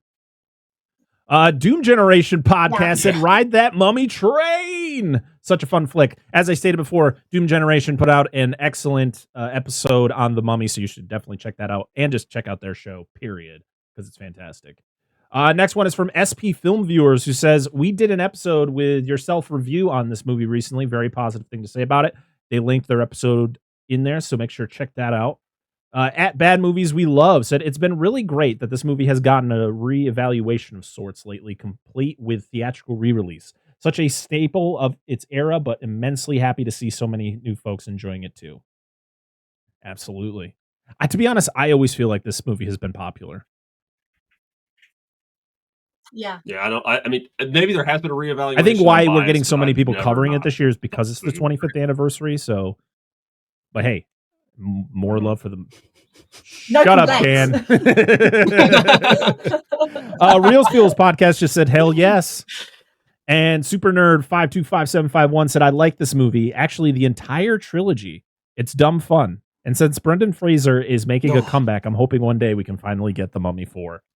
If we get The Mummy 4, Rachel Weisz needs to come back, because that was the one thing." Yes. And a couple of weeks when we talk about Tomb of the Dragon Emperor, that is going to be a huge complaint of mine when it comes to that movie, is the fact that she didn't come back, and she was very much missed. I kind of feel like Hollywood should have learnt from Speed 2, Cruise Control, in that when one of your most popular actors chooses not to return. I mean, I know they basically created a new role for Alex in that movie, but that was basically Jack Traven. You know, that was basically what Keanu was going to do. So, and obviously I've got to bring everything back to Keanu, but you kind of think, well, if it didn't work for Speed 2, recasting, then maybe we shouldn't do it. But it's like, they never learn. And no hate to Maria Bello. I think she's a fine actress. I think she's done some great things. She produced The Woman King, which is an incredible movie. If anyone's not seen The Woman King, very good, brilliant actor, and so I will not blame her for the reason that Evie doesn't work in the third movie. It's just she wasn't written well, and she should have never been replaced. No, you know, absolutely. But yeah, Rachel Weisz needs to come back. I it's one of those things. I hope they do it, but I also hope they don't, because I feel like there's a really strong possibility they'll mess it up, and I don't want that. But if they have a good idea, and that doesn't involve a child running around, although, you know, technically Rick and Evie would be maybe late 40s or something, but then you've got to think of the time period. Like, how would that work? Would be probably what, the 40s, with like 50s at that point. It would have to be set in the 50s, wouldn't it? Because you wouldn't want it set during the Second World War. Maybe late 40s, early 50s. I don't know. But yeah. Anyway, we're hypothesizing. But what do you guys think? Would you guys like to see a Mummy 4? Yes, I got to figure it out. It's going to be the Mummy. They're bringing Emotep back, but it's going to take place on a boat. It's going to be Emotep abroad. That's good. Everyone to space. No, yes, Emotep in space. Fuck it. Emotep it takes place in the 60s, and he somehow gets on the moon and becomes the moon. I don't know. I guess there's kind of sand on. I don't know. I really don't. I think this and The Mummy Returns I enjoy a lot, so I think that's where it needed to end. But Back to comments. We're going to go over to Instagram now. Our first one is from Bucket of Chum podcast, who said, this movie was a big part of my childhood. I wouldn't change a thing. But did you know Arnold Vosloo was the villain in a movie called Zeus and Roxanne with Steve Guttenberg? The movie is about a dog and a dolphin who are friends. No, I did not know about that movie, but thank you. Sorry. All right.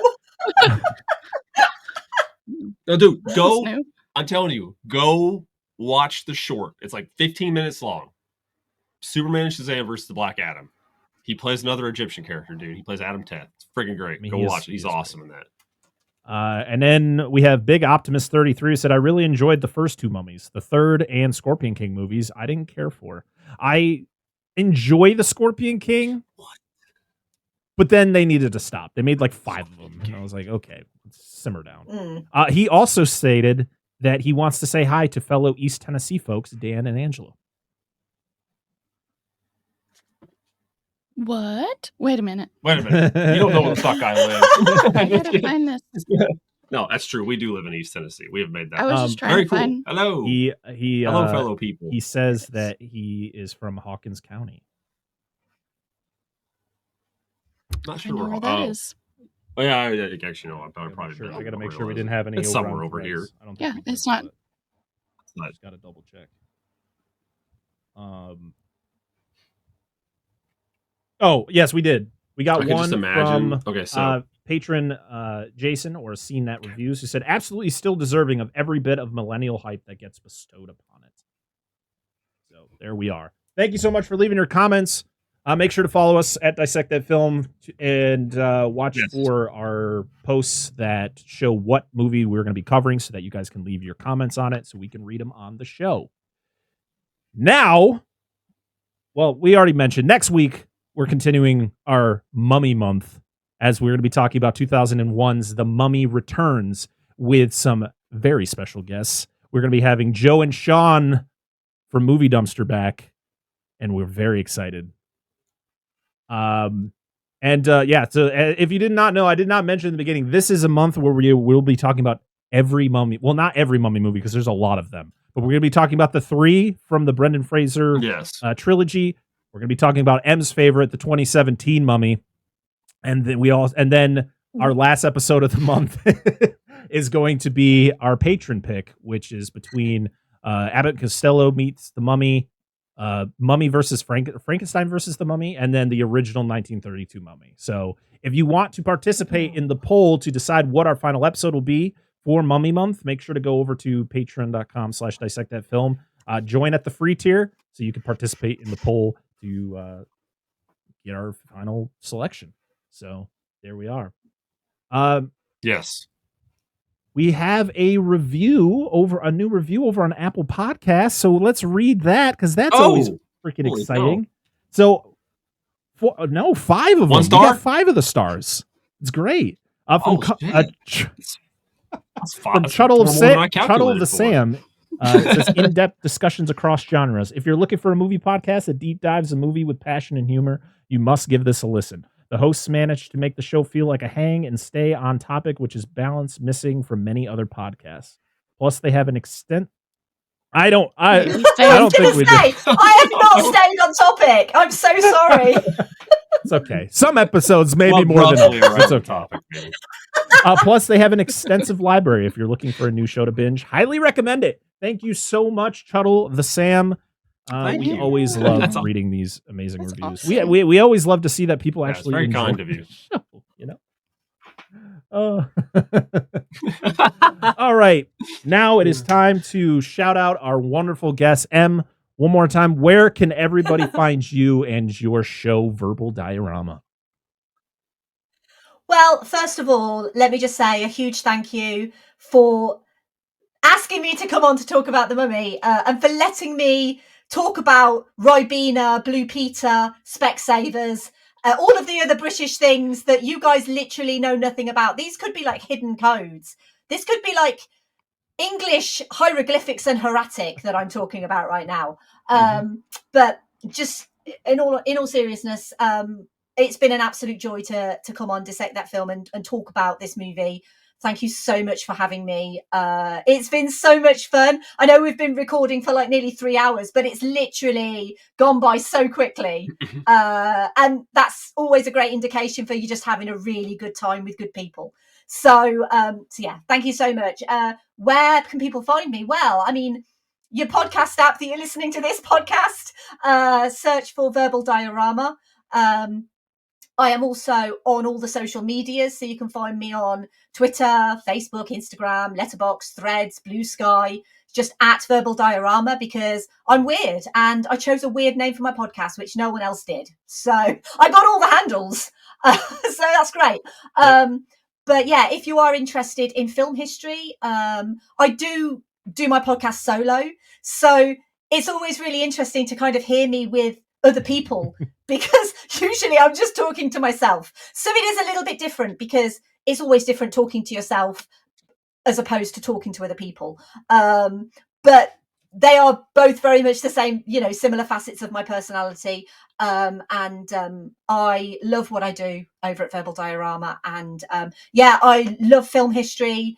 I am an absolute nerd, and if there's anything that I can find out about a movie, then I will absolutely try my best. So, yeah, if anyone's interested, please check me out. But mostly just thank you guys for having me. You are welcome back anytime. This was an absolute blast. Thank you. So thank you so much for being on the show. Yes. All of Verbal Diorama's links will be down in the description, so make sure to listen, because it is, as I stated, it is one of my favorite shows. If you really want to know the ins and outs about a movie that you may not know, especially movies you love, listen to Verbal Diorama. Seriously, it's a great show. As for us, we already mentioned where you can find us on social media, but we are also on Patreon, where you can financially support us over there. And we also have exclusive content as our Monster Zone show, hosted by Dan and Angela, where once a month we spin a wheel and talk about a monster movie. We also have polls, as I stated before. We have outtakes, bloopers, and you get early access to episodes. So, yeah, if you want to support us financially, we have a $1 and $5 tier. And if you can't do that, make sure to go to your favorite podcast app and leave us 5 stars. Go to youtube.com/dissect that film. Like, comment, and subscribe on the video you're seeing. Hey, YouTube, what's going on?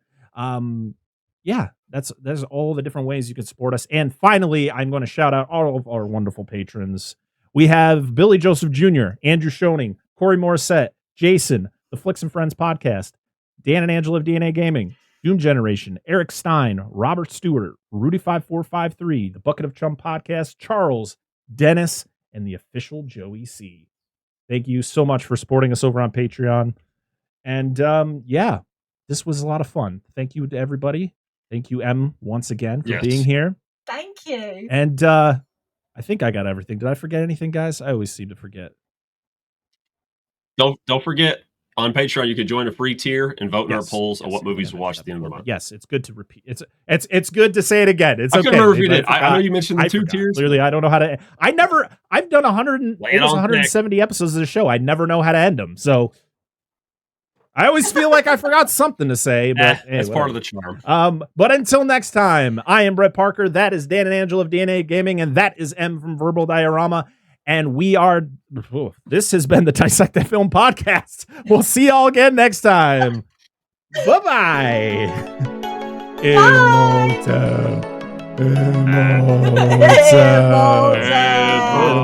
Okay.